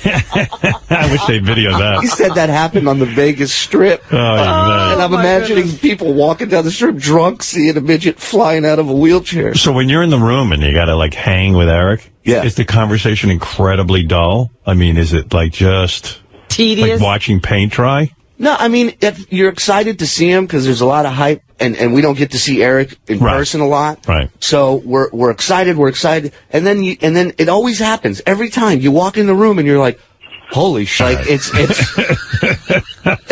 like getting hit in the stomach with a bat. Like, you're just like, what the just happened here? Whoa! And we're having conversations. It's just there's a little bit of a delay. Like, Like he'll stare at you a little bit for a second, and everything runs through the system. So this is not an electronic thing, this delay. No, it happens in person. So he didn't bring a Pepsi the whole time, right? Not once. Not once. He wanted his chicken nuggets from Wendy's. And he got them. With honey. Right. Which I thought was odd. And do you think it's good for Eric to be eating that stuff? In the sense that... What difference does it make? Well, I know he has health issues. Maybe he'd stay alive He's going to go vegan all of a sudden? He's already living longer than he ever expected That's true. to. Right. He's already beat the odds. To tell you the truth, I had a checkup on the 19th, and the heart problem I've got is actually decreased and almost to the point of being back to a normal person's heart. Really? On fast food? Yeah, That's works a for him. testament. They ought to get you in a commercial. Fast food Hey, by the way, just to digress for 1 second here, there's a guy on the phone, Robert, who claims, and I thought this was true, the crying Indian was not really an Indian. The crying Indian was not an Indian. Yeah, hey, Robert, was he an Indian or not? No, Howard, he wasn't. I don't know how I know this, but yeah, I think he was Greek or Middle Eastern or something, but he was definitely not American Indian. Okay, Wow. Thanks for clearing that up. Yeah, go ahead, Mark. Yeah, Zing. This is Zing.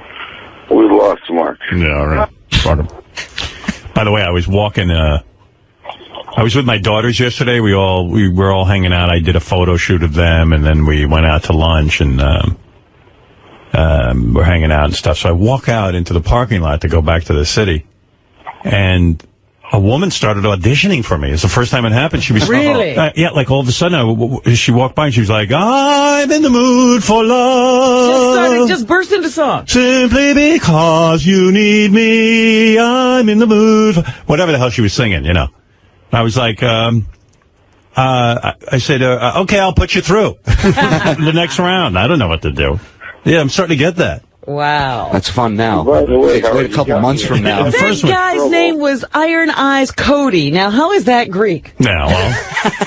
But he was born Espera Oscar de Corti. Yeah. Really? Yeah, he became Iron Eyes because... Immigrants from Sicily. Wow. I think after the commercial, he became Iron Eyes. Yeah. He I was the need guy- an Indian name, quick. He used to cry in the commercial because the people were littering. That's right. They were littering and de-beautifying America. Exactly.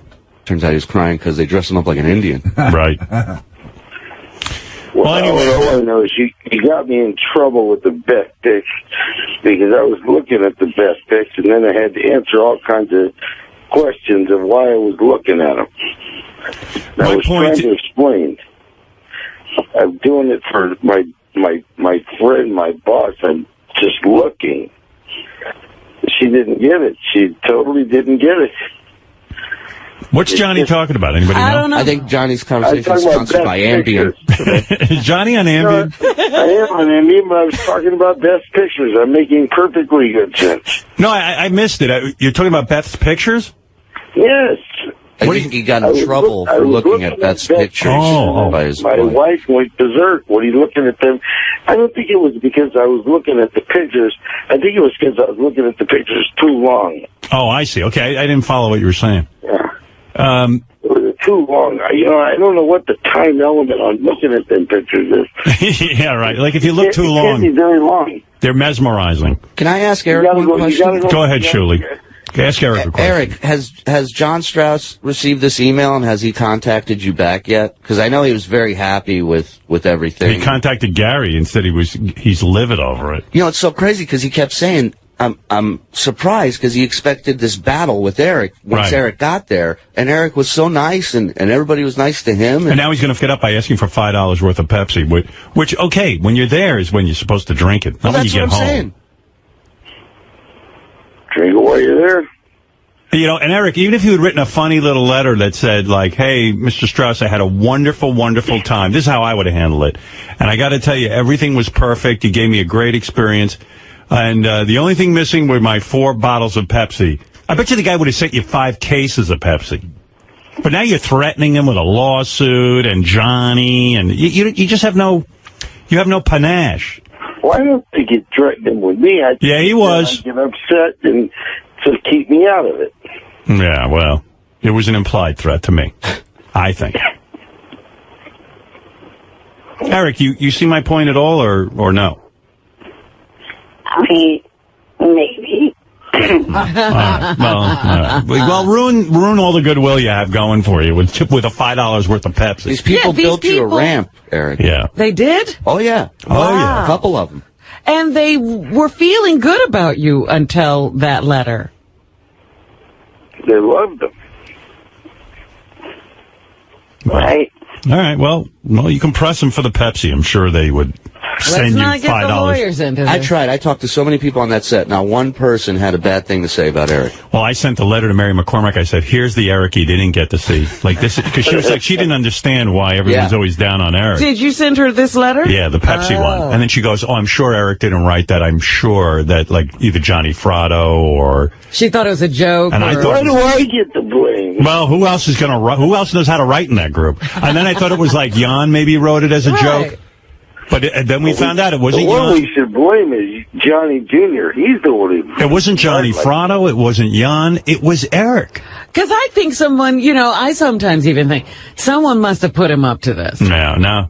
He put it. He wrote that one. The thing with Eric, while most, let's say, people are associated with the show, I would say have the ability to lie to get on the air. Yeah. Eric isn't like that. Like, he Eric tells the truth. He'll fess up if he tries something and it doesn't work.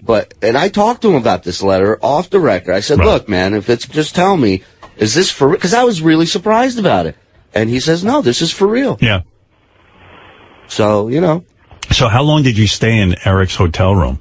Well, he got there in the evening. We were waiting all day for him, Ganji and I. And it's literally like there's New Mexico time stops the second you get there. Right. And so we're bored out of...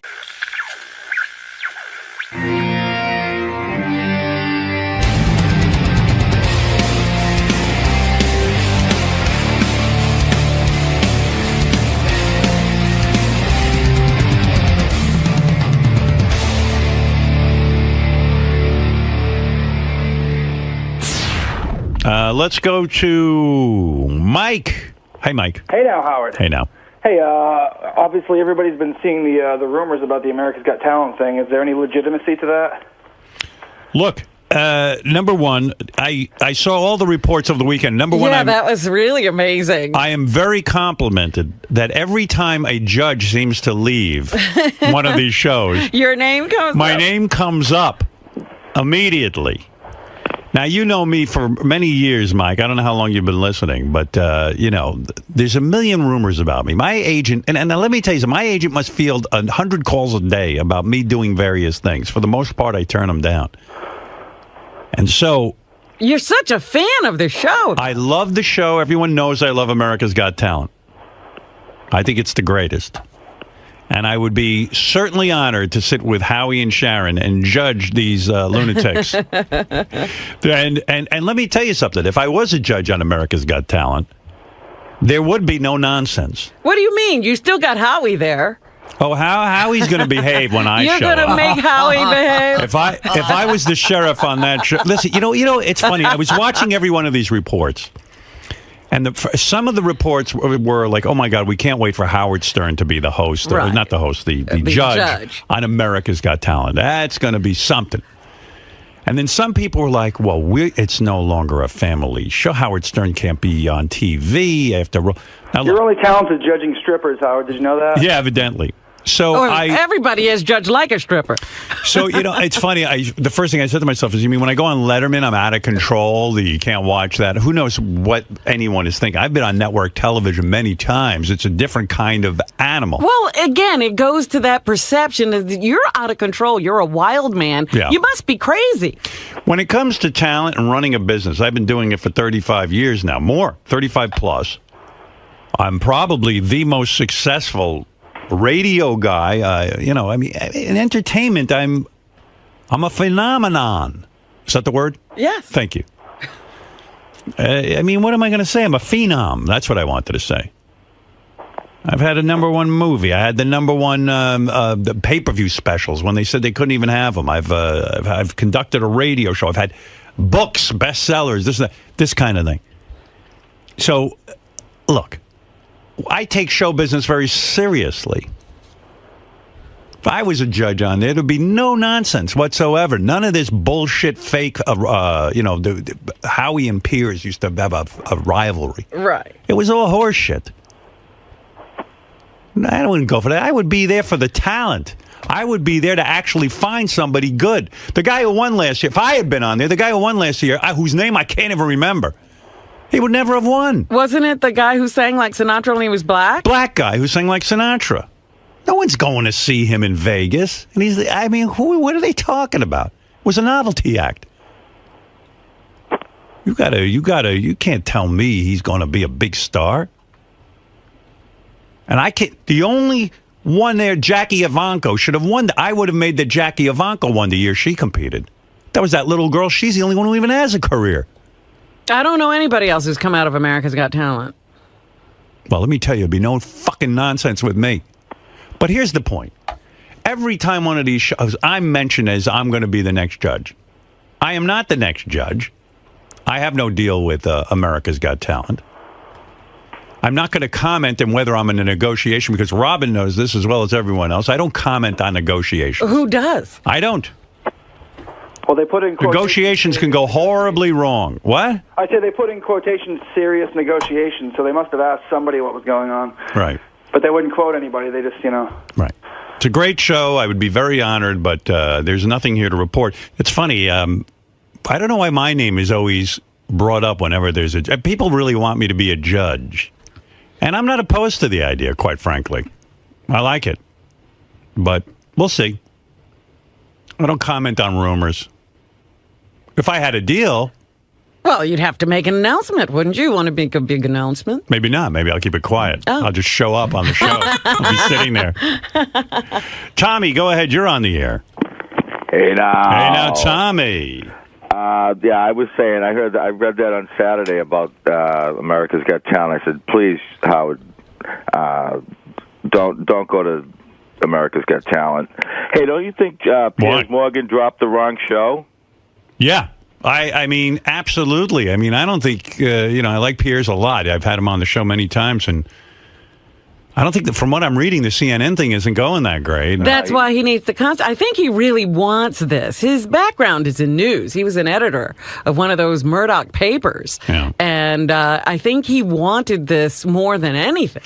I think he's a really good judge. I think Tommy's right. He should have stuck with judging. But his, that whole judging thing only happened after he was fired from his newspaper job. That's right. And he was out of work. And Simon Cowell or somebody, Simon Fuller, one of those Simons. No, Simon Cowell gave him the job. Came up and said, why don't you judge this show? Yeah, and quite frankly, that's what people like him doing. Not interviewing people, evidently. That's right. He's boring on the talk show. He thinks he needs to be interviewing. On CNN, you mean? Yeah, he thinks he's smarter than he is. Don't we all? When he came in there, you told him all the right stuff, and he just didn't listen. I told him to keep judging. He should. There's got to be other things he can judge. Exactly. Just make judging your career. In fact, go to law school and become a judge. Well, Howard, you're the greatest of all time. I love you. Thank you, Tommy. Bye-bye. I love you, too. Let's go to Marianne from Brooklyn, who's very hopped up this morning. Howard, I was calling to congratulate you. I had this whole thing in my head that I was going to, share you with America, and they were going to get to see a whole new side of you, and, it was going to be a whole new thing of watching you on TV at night, and I don't know. You think I'm crazy?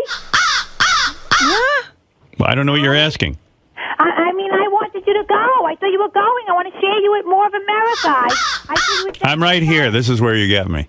Well, I get you every day. I love you, but I was going to get you at night, too. I'm totally obsessed with you, Howard, and I love you. And I thought you would be a great addition to that show. I mean, then all my girlfriends would know what I'm talking about. Howard on America's Got Talent. Howard, I even have an app. I haven't... Yeah, a lot of people were coming up this weekend telling me that their kids are very, very talented, and I should come over and see them. Oh, no, now you're going to have personal auditions. I go, I'm not a judge on America's Got Talent. No, we heard it on the news. 15 million. Can you imagine now your whole life is people stopping and singing, their children singing in front of you? Like I'm Chuck Barris from The Gong Show. You'll read in the paper I'm in jail for beating some family because they're auditioning on the streets. It'll be great. be in an elevator and some kid will start tap dancing. That's right. Just throw down a little board and start going. Yeah. Well, the thing I like about America's Got Talent over the other ones is that they open it up to everybody. Yeah, it's almost like I remember there were acts on the Ed Sullivan Show, and you always wondered, where do the people who spin plates, where do they go? And there'd be plate spinners, bell ringers. You know where they go?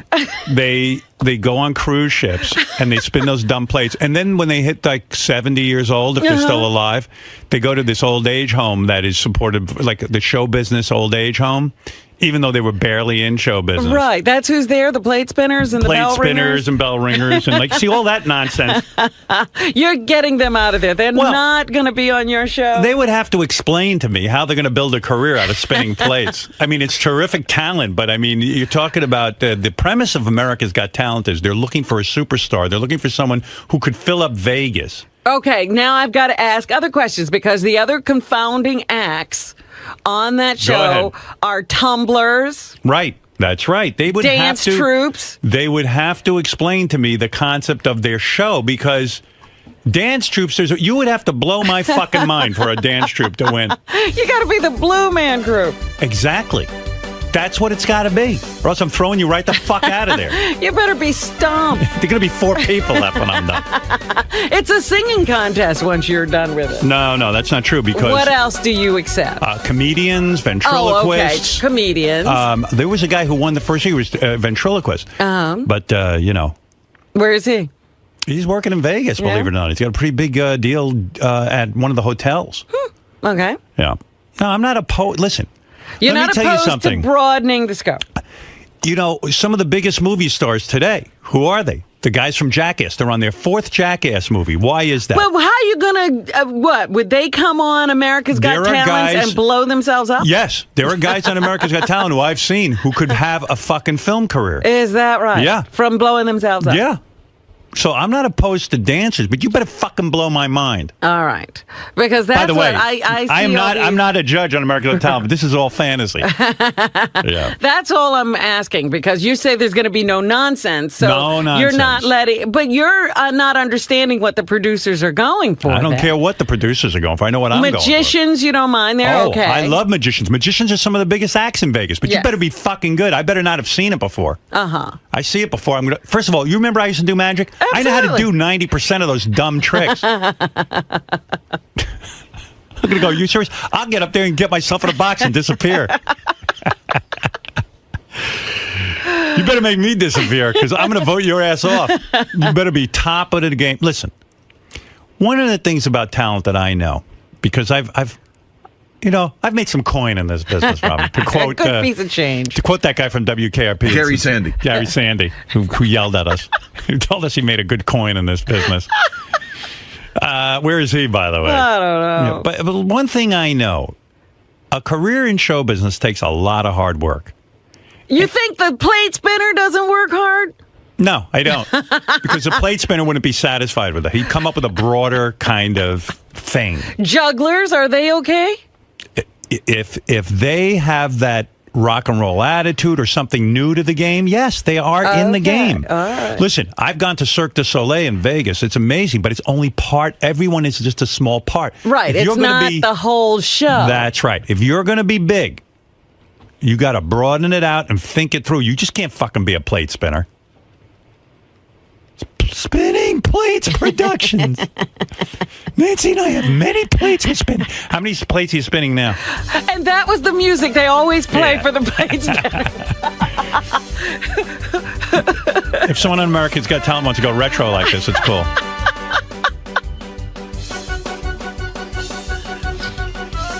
But the nonsense, people don't understand. If I was a judge on one of these shows, I'm no nonsense when it comes to judging talent and mentor. You know what? I'll tell you what. If I was a judge on one of these things, my biggest joy in life would be not only to discover some people with talent, but to help them along. Well, then you need to be on the X Factor. That's right. I might switch over to the X Factor. Maybe I'll start with America's Got Talent and then switch. By the way, who was voted off the X Factor last week? The black guys, Stereo Hogs. The worst name in. First of all, that is a terrible name for a group. Awful name. And the Stereo Hogs were way more talented than the chicks who beat them out. But the girls are pretty. The girls are pretty. And that's my point, too. So Paula has one group left. Right. Every week she's lost. She lost someone. Because, first of all, she picks the worst fucking music for these people. The Stereo Hogs were probably the most talented group. She picked horrible songs for them. She has no ability to pick a song. She's her own worst enemy and her team's worst enemy. She's more worried about their dance routine and their choreography. Those guys were really talented. Now they're back probably in fucking Oakland or wherever they're from. They got to find jobs today. Today they're working in Pizza Hut. And if I was a judge, I'd make sure that someone with talent got good advice from me. I'd say, listen, literally do this next week and you will win. Don't fuck it up. It's ridiculous. These shows have got to come up to a new level. Enough with the clowning around here. See, you already have a lot of ideas. You're producing. You're not judging. Ideas? I'm filled with them. I'm over here trying to think, but nothing happens. What's the other thing? People go home and they don't think. You get a shot on America's Got Talent when you're in front of 12 million plus people, and you get an incredible shot like that after being a loser your whole life. You better go home and think about it. And it probably is too late if you haven't been thinking about it all along. Yeah, you should have a plan no matter when your exit is. Stereo Hog should have looked at that Paul Abdul and said, listen, you twit. We're in this to win it. You can't pick a fucking song. Get out of here. Well, even that little girl this week, they were complimenting Simon for her song choice. Right. And she goes, I picked the song. Right. She knows what she can sing. Nonsense. Stereo Hogs listen to Paula. Right. That's right. Yes, Jim. Hey, what's up, Al? I have a question. Oh, I didn't realize what time it was. I got to take a break. Oh boy. Quick question for you and Robin. Well, actually, yours might not be that quick. But Robin, of all the people who ever worked on that show, who would you sleep with first? Like all time? What show? Your show. Like from day me, one. Of course. No, take you out of the picture. Oh. I mean, Robin's dying to get Who him was to the sack with hottest me. guy that she would bang? Ever. Wait a minute. Say again. Of everybody that ever worked on that show. Ever worked on the show. Ever. Jackie. Please. There had to be Artie. You got to bring everyone into it. I am. I'm thinking of, it probably, if I had my pick of anybody and they had to sleep with me, Goff if I LaBar. said, sleep with me right now, You know what? it'd be between Tom Chiasano. Well, he didn't work on the show. You don't want to consider him? Are we calling Howard TV into this? Because that kid you flirt with in the hall, Greg. Anybody affiliated with your show since day one? Tom would count. Oh, and then Tom Chiasano? Tom Chiasano? Could you really sleep with him? No, I couldn't sleep with you'd him, be but like, he's so cute. No, you don't. Robin, you're moving me to ecstasy. Shush, I'd have to hold my hand over his mouth. Don't talk. Robin, you're eating ass every Tom eats ass. He loves it. Oh, stop it. I So you'll never have a heard good time. Tom say that. Oh, listen, I'm a guy. I know what he does. Tells me. I doubt Tom eats ass. I don't know what Tom does, but really it would be Tom out of all the people. Yeah, I guess. All right. He... That's a fair answer. All right, thank you, Jim. Anyway, no, Howard. Yeah. Yes? Oh, do you think you're an easy guy to work for? Like, if you weren't famous or anything, do you think you're easy or you're a pain in the ass? I think I'm too easy. I got news for you. Despite my on-air image. You sound like a jerk off, though, in person. No, let me tell you something, Jim. I am such a pushover. People take such advantage of me because I don't have the heart to fire them. I'm too fucking nice. Ask Gary. Gary. Let me ask Gary. Ask Gary. Hey, Gary, am I easy to work for? Am I easy to work for? I think so. Listen, right. you want what you want, and we know Want what that. I want? How do you even know what I want? On and off the air. It doesn't even matter if they know what I want. On or off the air, am I easy to work for? Yes. The answer is yes. I think you're much easier to work with off the air. Right. The only time I'm honest is on the air. You just sound like you're very demanding, and you probably, you want what you want. No, forget it. Demanding. I don't demand anything. Everybody sits back there and relaxes. Doesn't sound like it. I mean, you walk through the hallways, people have to, hide. They don't have to. For 2 seconds, I want to just get off the air and go into my office. Everyone's allowed to do whatever they want around here. It's carte blanche around here. It sounds like you're like Ask that Robin. no matter where you go. What? It sounds like you're like that no matter where you go. No. Where is he? He's never anywhere. I go home. Don't you wish your boss would just go home? That's what I do. Yeah, that's why I'm calling and asking you. That's why I'm so easy to work for. I'm never here. I go home. I work over the computer. I'm sitting and writing all day. How about ask Jason if he thinks you're easy? Ask him. Jason, do I bother you?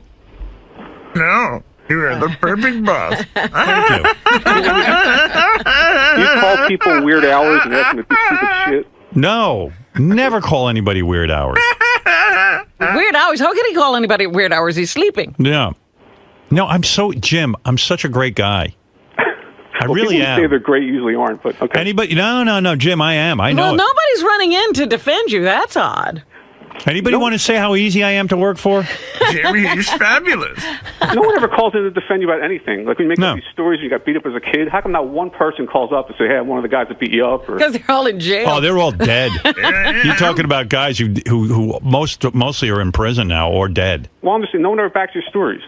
Oh, listen. So if you're nice to work for, they're just not saying it. Or not nice. Jason, go ahead, answer the question. Howard is great to work for. I mean, really is. I'm not just saying that. Thank you. You send me emails all the time. We're going back and forth. You're great. If he wasn't no famous, pressure. What? If he wasn't famous and made you famous, you wouldn't quit? No. What? I don't know what that means. I don't even know what he means. I would have quit this job, period, even if Howard was a total dick. He's not, and it makes the job that much better. I don't know what you want from me. You couldn't have a better person than me running the ship. Trust me. Yes. I'm going to compliment me since no one else wants to. I'm going to tell you, I am terrific. I'm terrific. He's a better You don't boss read than anything Sam about Lusky. I was a scumbag to anybody. How come you don't read that? No charges of any sort? No.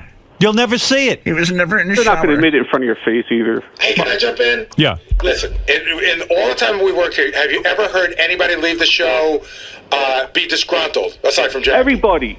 No one. Jackie. Have you ever heard any Stuttering John wasn't disgruntled. Billy West? Billy was. Billy was disgruntled. I think Billy was disgruntled with Tom, not with you. I think Billy was disgruntled when he joined. Nobody leaves that show on a good note.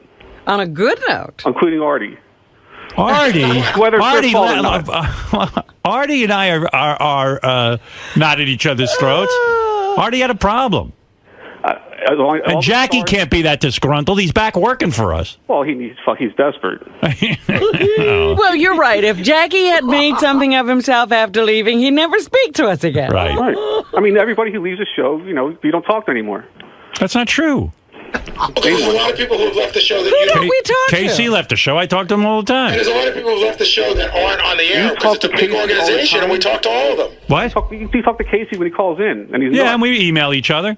All right. I mean, fuck you. You know what? I don't know what you're trying to say. Listen, let me tell you something. Very few people have left. Number one. No one leaves me, and I'm so nice to everybody. You're crazy. Goodbye, Jim.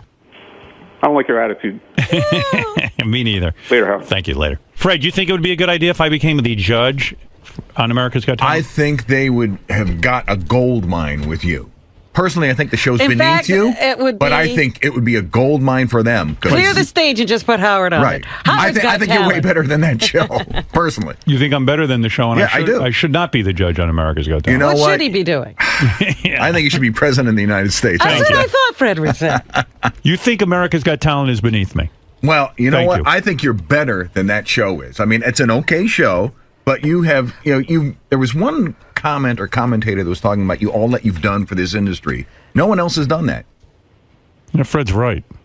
Fred was impressed when he heard that list. No, I thought this before because somebody asked me what I Yeah, I'm thought too about. good for them. I really do. Although, Have them. if it's $15 million, that's hard to turn down. I mean, Howard's not responsible for the kind of talent on the show. No, absolutely He's not. simply a judge. Yeah, but I'm just thinking about the Benji, fact do you that think I should do it or am I above it? It's not that I think you're above it, but I wonder does it can make your life more fun? could Or we more get enjoyable. and could we get Elijah Jordana? I mean, as the one of little I first know about- contestants? First of all, you know what I'm going to tell Daryl Hall when he comes in? What? He should audition for America's Got Talent because he's currently not under a recording contract.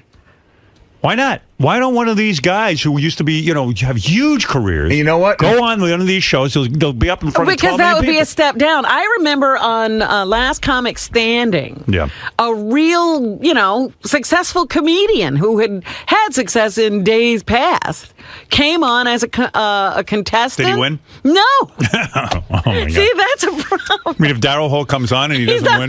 You know, it'd be great. That'd be Have him go up against John Hit the Oates. buzzer. Hit that big fucking X on him. That's right. Hey, wait, you told me to come on here.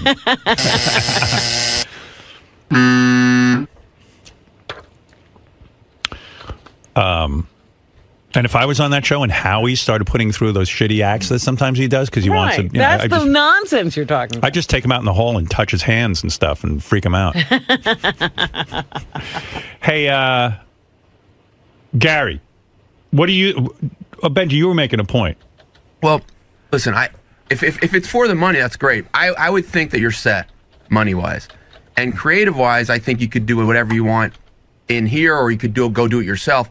But so I wonder if you look at it as a fun thing at all, or if it's just purely a money thing. If it is, and that's enough of a turn on for Seems you. like it might be fun, though. I could totally see having fun doing it.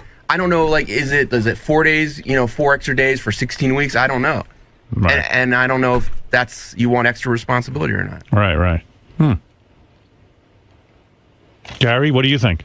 It was interesting because John Hines' opinion was sort of like Fred's. He said, American Idol maybe, but this show is sort of, you're bigger than the show. Right. I was actually looking at the list of people that they found. I think they only have one person that they found, like that Terry Fratto or whatever his name is. Yeah, but you're forgetting that Jerry Springer used to be the host, and of course the Hoff and was Regis one of the used to be a original host, too. and the Hoff used to be the original judge. But the thing about it that I think works for you is you've always said on the air, I want to do a show where I'm not carrying the whole show. I could be a game show host or a judge where I just have to walk in and give my opinion. Right. So in a lot of ways, it's very easy for you. It's not, you don't have to sit and create 5 hours of content. But also, he's saying that he could find great talent. They haven't been finding the great talent. That's exactly what I'm saying. And can you get along with it? You can get along with everybody? No. Why bother to do that? Why should I bother to let them get along with me? Fuck them. So you wouldn't walk in like you were the new kid. You walk in like you fucking belong. Please. What did Henry Hill used to say? Police. Police. Who has a career bigger than mine? Police. Make him a judge. I'd actually be a real judge. You would. Although I like Howie and I like Sharon, so I don't have a problem with them. But they better just get in line with me. If I was on that show, if I actually was on that show and actually going to it, I'd sit those two down and say, "Look, I don't want any nonsense." Now, do you think you'd have any issues with Nick Cannon, who seems to have some issues with you? No, I don't have any issues with him. He has issues with you. Really? No, he doesn't. Well, he says he doesn't like the way you talk. I saw a quote from him. He said, "Boy, if this rumor is true," he was like, "I can't wait to work with Howard. Finally get to meet him." I have no problem with Nick. I think Nick's a good host. He always says he likes Nick. Yeah. I just can tell he never wants to be home. The guy's got like 5 jobs. I want to sit there with Mariah Carey all day and watch those 2 kids. That's what I hear. I mean, that's not what I hear. That's what I see. Well, look, you'd be adding a job. I'd say to him, yeah, but I don't have 2 little kids at home. My kids are grown. Yeah, but what? You're going to be traveling with this stupid show. I guess. That means being on a plane. Although they did say they'd move the show to New York. Yeah, didn't you read that rumor? I read it too. But don't they go around the country doing auditions I think the in different producers do that. places? They, I didn't want to say this. They're moving the show to my apartment. And all the auditions will take place in my apartment. I have a solution to that. You get the Your Howard, neighbors must be thrilled. You get the Howard Stern lookalike to do the audition phase. Did you read the article about how you're not worth the money?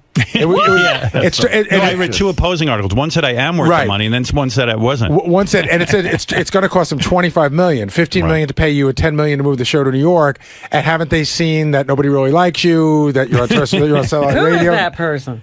I think Benji wrote that. Hammer, you're on the air. Howard, it's plain and simple. Stop being a pussy. Do the show. Your fan base loves you. We want you on the show. And after that, take Pierce Morgan's show. After that. What's he saying? I can't even understand him. I think he's saying take every show. Take Last Comic Standing, not Last Comic Standing, America's Got Talent, then the Piers Morgan Show. Take all of Pierce's work away from him. Howard, we love you. We want you on the show. Make it happen. All right, Hammer, thank you. I have nothing to do with this. It was a rumor that circulated last week while I was off the air. If I had a deal with America's Got Talent, I would announce it to you. That's how I would do it. What would this big secret be? Vince, go ahead. Hey, good morning, Howard. Hey. Listen, I saw you on E.T., doing the piece, and you're talking about it. And I'm going to tell you, you really do look good. What piece on E.T.? Huh? I didn't talk to E.T. Or one of those shows. I didn't talk to any of them. Well, they had you on a mic asking you about it, and I can't remember what you said, but I just want to say that you look really good, and you should be proud of the way you look, because there are guys that are half your age that are so way out of shape, and they just don't take care of themselves. They're not anywhere near as good. What is it, JD? These entertainment shows, they used file footage of when you were asked about American Idol. Yeah, whenever there's a judge opening, they ask me. And they also go back to that footage. It must have been that one day I looked good. Thank you, Vince. You're welcome.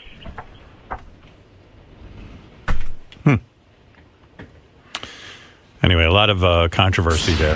Ronnie, you spend more time with Howard than any of us around here.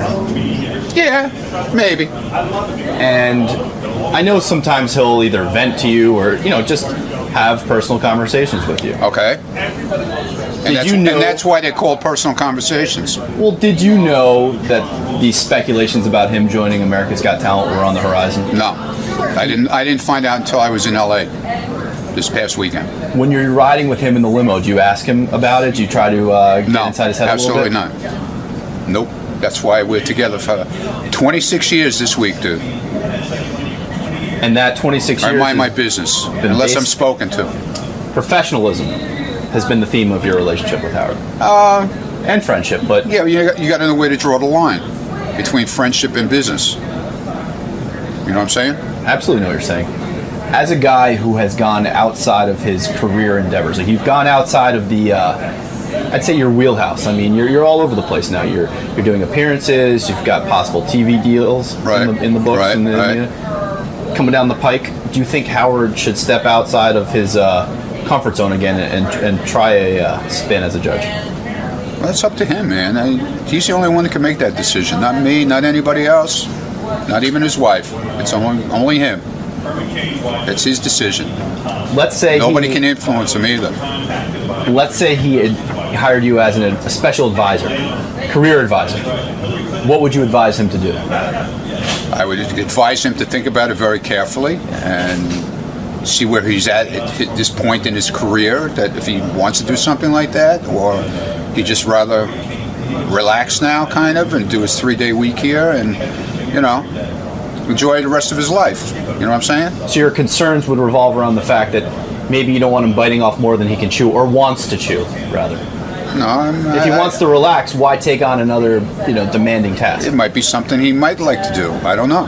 That's something that only he can decide. Anybody could tell him whatever they feel like telling him. His agent, his wife, his kids, they can give him all the advice they want, but there's only one person who can make that decision. That's Howard Stern. Man, I'm getting nothing out of you. You play your cards very close to your pinstripes. All right. That's my deal, man. And that's why you've been here 26 years. That's my deal. How much truth do you believe there is to the rumor? I believe that there are negotiations going on. I don't think any deal has been reached or anything like that, but I do think they're talking to Howard's camp about the show. As a television guru expert, you're too kind. What kind of impact would Howard have on this show's ratings and validity? Well, right now, America's Got Talent is the most popular show during the summer. That's when it airs. There's not a lot of other things out there, but it's got a good following and a good base. I think Howard would definitely turn the show on its ear, and the ratings would go up. It'd be must-see television, at least in the beginning when he first gets on there. But here's the thing I wonder. When Howard gets out there, and if he's sort of the nice guy and treats it seriously and tries to evaluate talent, I think a lot of people who don't know Howard, other than, he's that vulgar guy on the radio, will be like, oh my God, what a nice guy. He could have that sort of thing that happened to Ozzy when he did the Osbournes. Everyone's like, wow, what a nice, lovable little rock star, versus the guy biting the head off of bats. And if that happens, then that's going to change or add to Howard's audience, and that would be very interesting for, both around here and for the show. So it's a no-brainer if America's Got Talent can afford Howard, and if Howard wants to do it, then it's going to be an interesting match. So you're saying if he does accept this offer, it could endear him to some different demographics that he's not used to reaching? Absolutely. A lot of people wonder, like, who's watching Jay Leno? And that audience who just knows Howard by name and thinks, oh my God, I don't want to hear a word. When they actually hear him on the show do his thing, he's going to get a whole bunch of new fans that have never really taken the time to listen to him before. And I think that's great from a career exposure perspective. But can he coexist with everyone there? If it's not the Howard Stern show, he's just one of many. I'm not sure how that'll go over, and I think I'd be very curious to watch and see how it turns out. And in turn, I think you pointed to the fact this could cause him to inherit some backlash from his hardcore fans. Yeah, I wonder about the fans who, want a certain type of Howard who's always been there. When he's on America's Got Talent, it would be a different guy. And if you're a real fan, there are many sides to Howard. But if the public persona is, wow, what a sweet guy, then I think it's going to definitely light up a little bit of the fan base. Howard's never really let me into his world when it comes to business. Business is business. The radio show's a radio show. So he doesn't really bring me into that. If you were to advise him, if he said, Gary, what do you think I should do? What would your words of wisdom include? It's weird because I know he really likes the show a lot. And like Robin said, he's already watching it every week anyway. And I know he does enjoy that. He's always said, I want to be a game show host or I want to be a judge because I'm that good. So on the one hand, it's validation. On the other hand, there's a lot of people that think that Howard's above that show, that show's a crappy little show compared to what his talent brings. So I would say do whatever makes you happy. Howard's moved into a place in both his life and his career where he enjoys things outside of radio. He used to have this crazy obsession with the show. Now it seems like he's equally as dedicated, but he does less. He does less days per week. Right. And he enjoys other things in life. He can relax. He can sit around his apartment. He can play chess and read. Would this be biting off more than he really wants to chew right now? I wonder that. I wonder if, he seems to be in a place where he likes being out of his house out east. He likes hanging out with Beth. He likes having the time off. He worked his whole life to get to a point where he could negotiate this time off. And now he's got it, and he's going to go work again. But if it, maybe something that he just enjoys. By the way, it may all be bullshit. By the way, what's your opinion? It's so hard to tell. It's just so hard to tell with him. It could, there's a part of me that says maybe his name did come up, and all this press is going on. And if it did, and say his name came up, and say Howard's not interested, but all this press is being generated, why would he come in here today and say, I'm absolutely not doing that, when there could be a whole week of people speculating about him? He loves that. So why would he squash that? Just like it was with American Idol. Good morning, Mr. Michael. Been 10 years. A long time. I got ranked one of the best interviewees of the 90s, and then I had to take a decade off. So it's time to reconnect. And I want to move to the top of the list. Right this way, sir. This way. Forget where we are. Where's Robin? Robin used to greet me out of the hall. She's in the studio. I know, but she used to come out into the hall. Right in the studio. There's some fun. So, Mr. Myers, you've been a part of some legendary prank calls that the show has thrust upon the media. I have. But yet, you come back for more. You love this show. Number one in all media, as far as I'm concerned. Number one. Has been forever. Fantastic. Well, it's great to have you here. I know you were probably up late last night. I was up late. In fact, I just left the parking lot, so... Only Howard could get me to leave the Meadowlands parking lot and come straight to the studio. But I'm ready for action. All right, a little coffee, a little Howard, get you going. A little coffee and a little Howard. It's perfect. Great to see you again. Good to be with you again. Looking forward to it. I'm going to become a regular again. All right, we'll see you in the studio. I think we need Howard to come out to the West Coast once in a while. I agree. It's like, Howard just needs to get out there, to get out in the hinterlands, to see what the rest of America is like, to spread his joy, to spread his knowledge of all things worldly. And, I think that's a pretty good idea. And you guys wouldn't mind that either, right? I would love a trip out there. Yeah, I think it would be pretty good. We're becoming East Coast recluses over here. So. Of course you can. That way, and the time you walk out of every restaurant in Los Angeles and TMZ is there. It's not like New York, where nobody's here. Nobody pays attention to anything you do. Coming out where it's happening, Hollywood. All right, I hope you convince him today. I'm trying to. Believe me, give me about 2-3 hours and away we go. All right, we'll see you in the studio. You bet. Hey now, everybody. Al Michaels stopped by to see us. We haven't seen him in like 100 years. When's the last time we saw Al Michaels, the famous sportscaster? I think it was... I guess we've seen him since the OJ thing. Yeah. Hey there! Oh, now you show up. Where the hell have you been? Wait, we can't hear you. Hold on. No one can hear you. You're a broadcaster. You should know that. Gotta have a mic. How are you? I'm fantastic. You guys. I thought you abandoned us. I did. I was ranked one of the top interviewees of the 90s. Yeah. Yes. And then, what do you do for an encore? So I needed a decade off. Did you feel... Now I'm back. I'm back. Did you honestly feel, and I know this feeling, sometimes when you come on a show and you're such a terrific guest and you really, you were great and all that, do you start to feel like, hey, you know what? I should stop now because what if I go on and I'm a shitty guest?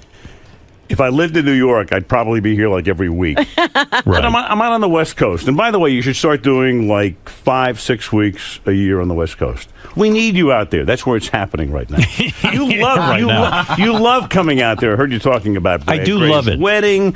You have a lot of friends out there right now. You've gotten to know a great friend of mine, Don Rickles. Yes. Now, my wife and I have a lot of dinners with the Rickles, and about 4 or 5 years ago, he's telling me he had never met you. Right. And he was sure that you hated him. Oh, my God. And I said, Don, are you out of your mind? Howard would love you. I worship Don Rickles. I know you do. And in fact, when I had him on the show, I think he was convinced that it was going to be a disaster because I wouldn't be respectful And exactly. Don Rickles is like God to me. I watched this guy on TV my entire childhood growing up. He was everything I emulate when I go on a talk show. Howard, the man, how many guys have had a 60-year career? Beside me, no one. Right. That's right. He was worried about you. He was worried about Dennis Miller, who I know very well because I worked Monday Night Football with him. Why would he worry about Dennis Miller? He thought Dennis had the kind of humor that that Dennis wouldn't appreciate Don for what he is. Because Don, has his shtick. And the other guy... Isn't it funny how Don Rickles doesn't understand how admired he is? It's incredible. Yeah. Is that the curse of comedians? They just don't realize how loved they are? Well, but he's a very secure man, but you're not sure. If you don't know somebody, the other guy was Jimmy Kimmel. So he's telling me about 3 guys I know, you, and I know Jimmy, and of course I work with Dennis, and I'm saying... Don, you're out of your mind. Now he's been with all of you guys. I said those guys more than any others would appreciate what you've done. If someone would have told me when I was a kid that one day I'd interview Don Rickles or go to a party at Jimmy's house with Don Rickles and sit there and talk to him, I would have died and gone to heaven. That's how important he was to me. And yet he had this whole impression of me. And I've told him a million times how much I appreciate him. I think he finally now believes it. You think he gets question. it? Oh, no, he does. No, we have dinner with him about every 2 months. So he's talked to you about having met Howard. It's all he talks about now. When you have dinner with Don Rickles, though, do you seem pretty secure about your whole life? But do you ever say to yourself, "Gee, why does this guy want to have dinner with me?" And do you get insecure that way? I met Don Rickles a number of years ago at a party, and he's a gigantic sports fan. Right. So I think it's a case of mistaken identity. He comes across the room and he goes, "Oh my God, I always wanted to meet you." And I'm going, he doesn't know who this is. He thinks it's somebody else. So Don says to me, he said, "Hey, the next time you're out in Los Angeles, could we have dinner?" I said, "Don, I live here." I said, "I'd like to have dinner with you like every other night." I said, "Where do you live?" He goes, "I live in Spain. I just came in for the party." And away we went. Right. And you become good friends. Do you go to his home? We've been to his home. He has a home in Malibu and one in the city. But mainly we go to Mr. Chow's. Right. And you hang out. It's fantastic. It's just, and he's adored by everybody. And what you see with Don Rickles, Don Rickles is 85 years old. Mm-hmm. We went to his 80th birthday party 5 years ago. And you'll see like a bunch of people, young people from Silicon Valley will come down for a seminar or a conference, and they're all gathered there, and he's sure nobody knows him, and he walks out of the restaurant, and they're screaming. And then he'll stop by the table, and he'll do the Don Rickles thing, universally loved. At Brad Gray's wedding, he got up and started roasting them. Really? And called Brad a midget. And, I mean, it was wild. Right. It was great. All of a sudden, he's into it. No, there's nobody like him. No sharper mind than that, right? I told him, I said, how great is it to go through life and you've never been one-upped? I said, when did anybody ever one-up you? Right. And he couldn't think of it. I mean, he's going to have the last word on you no matter what you say. Super brain, man. What an intelligent guy. And you wouldn't think a guy who, did what he did to Sinatra would have any insecurities at all. Remember, he had this girlfriend he wanted to impress her. He told Sinatra to come over Talk to about the table. Talk about some of the big sports stories for a second. Then I want to ask where the hell you've been. The first Paterno.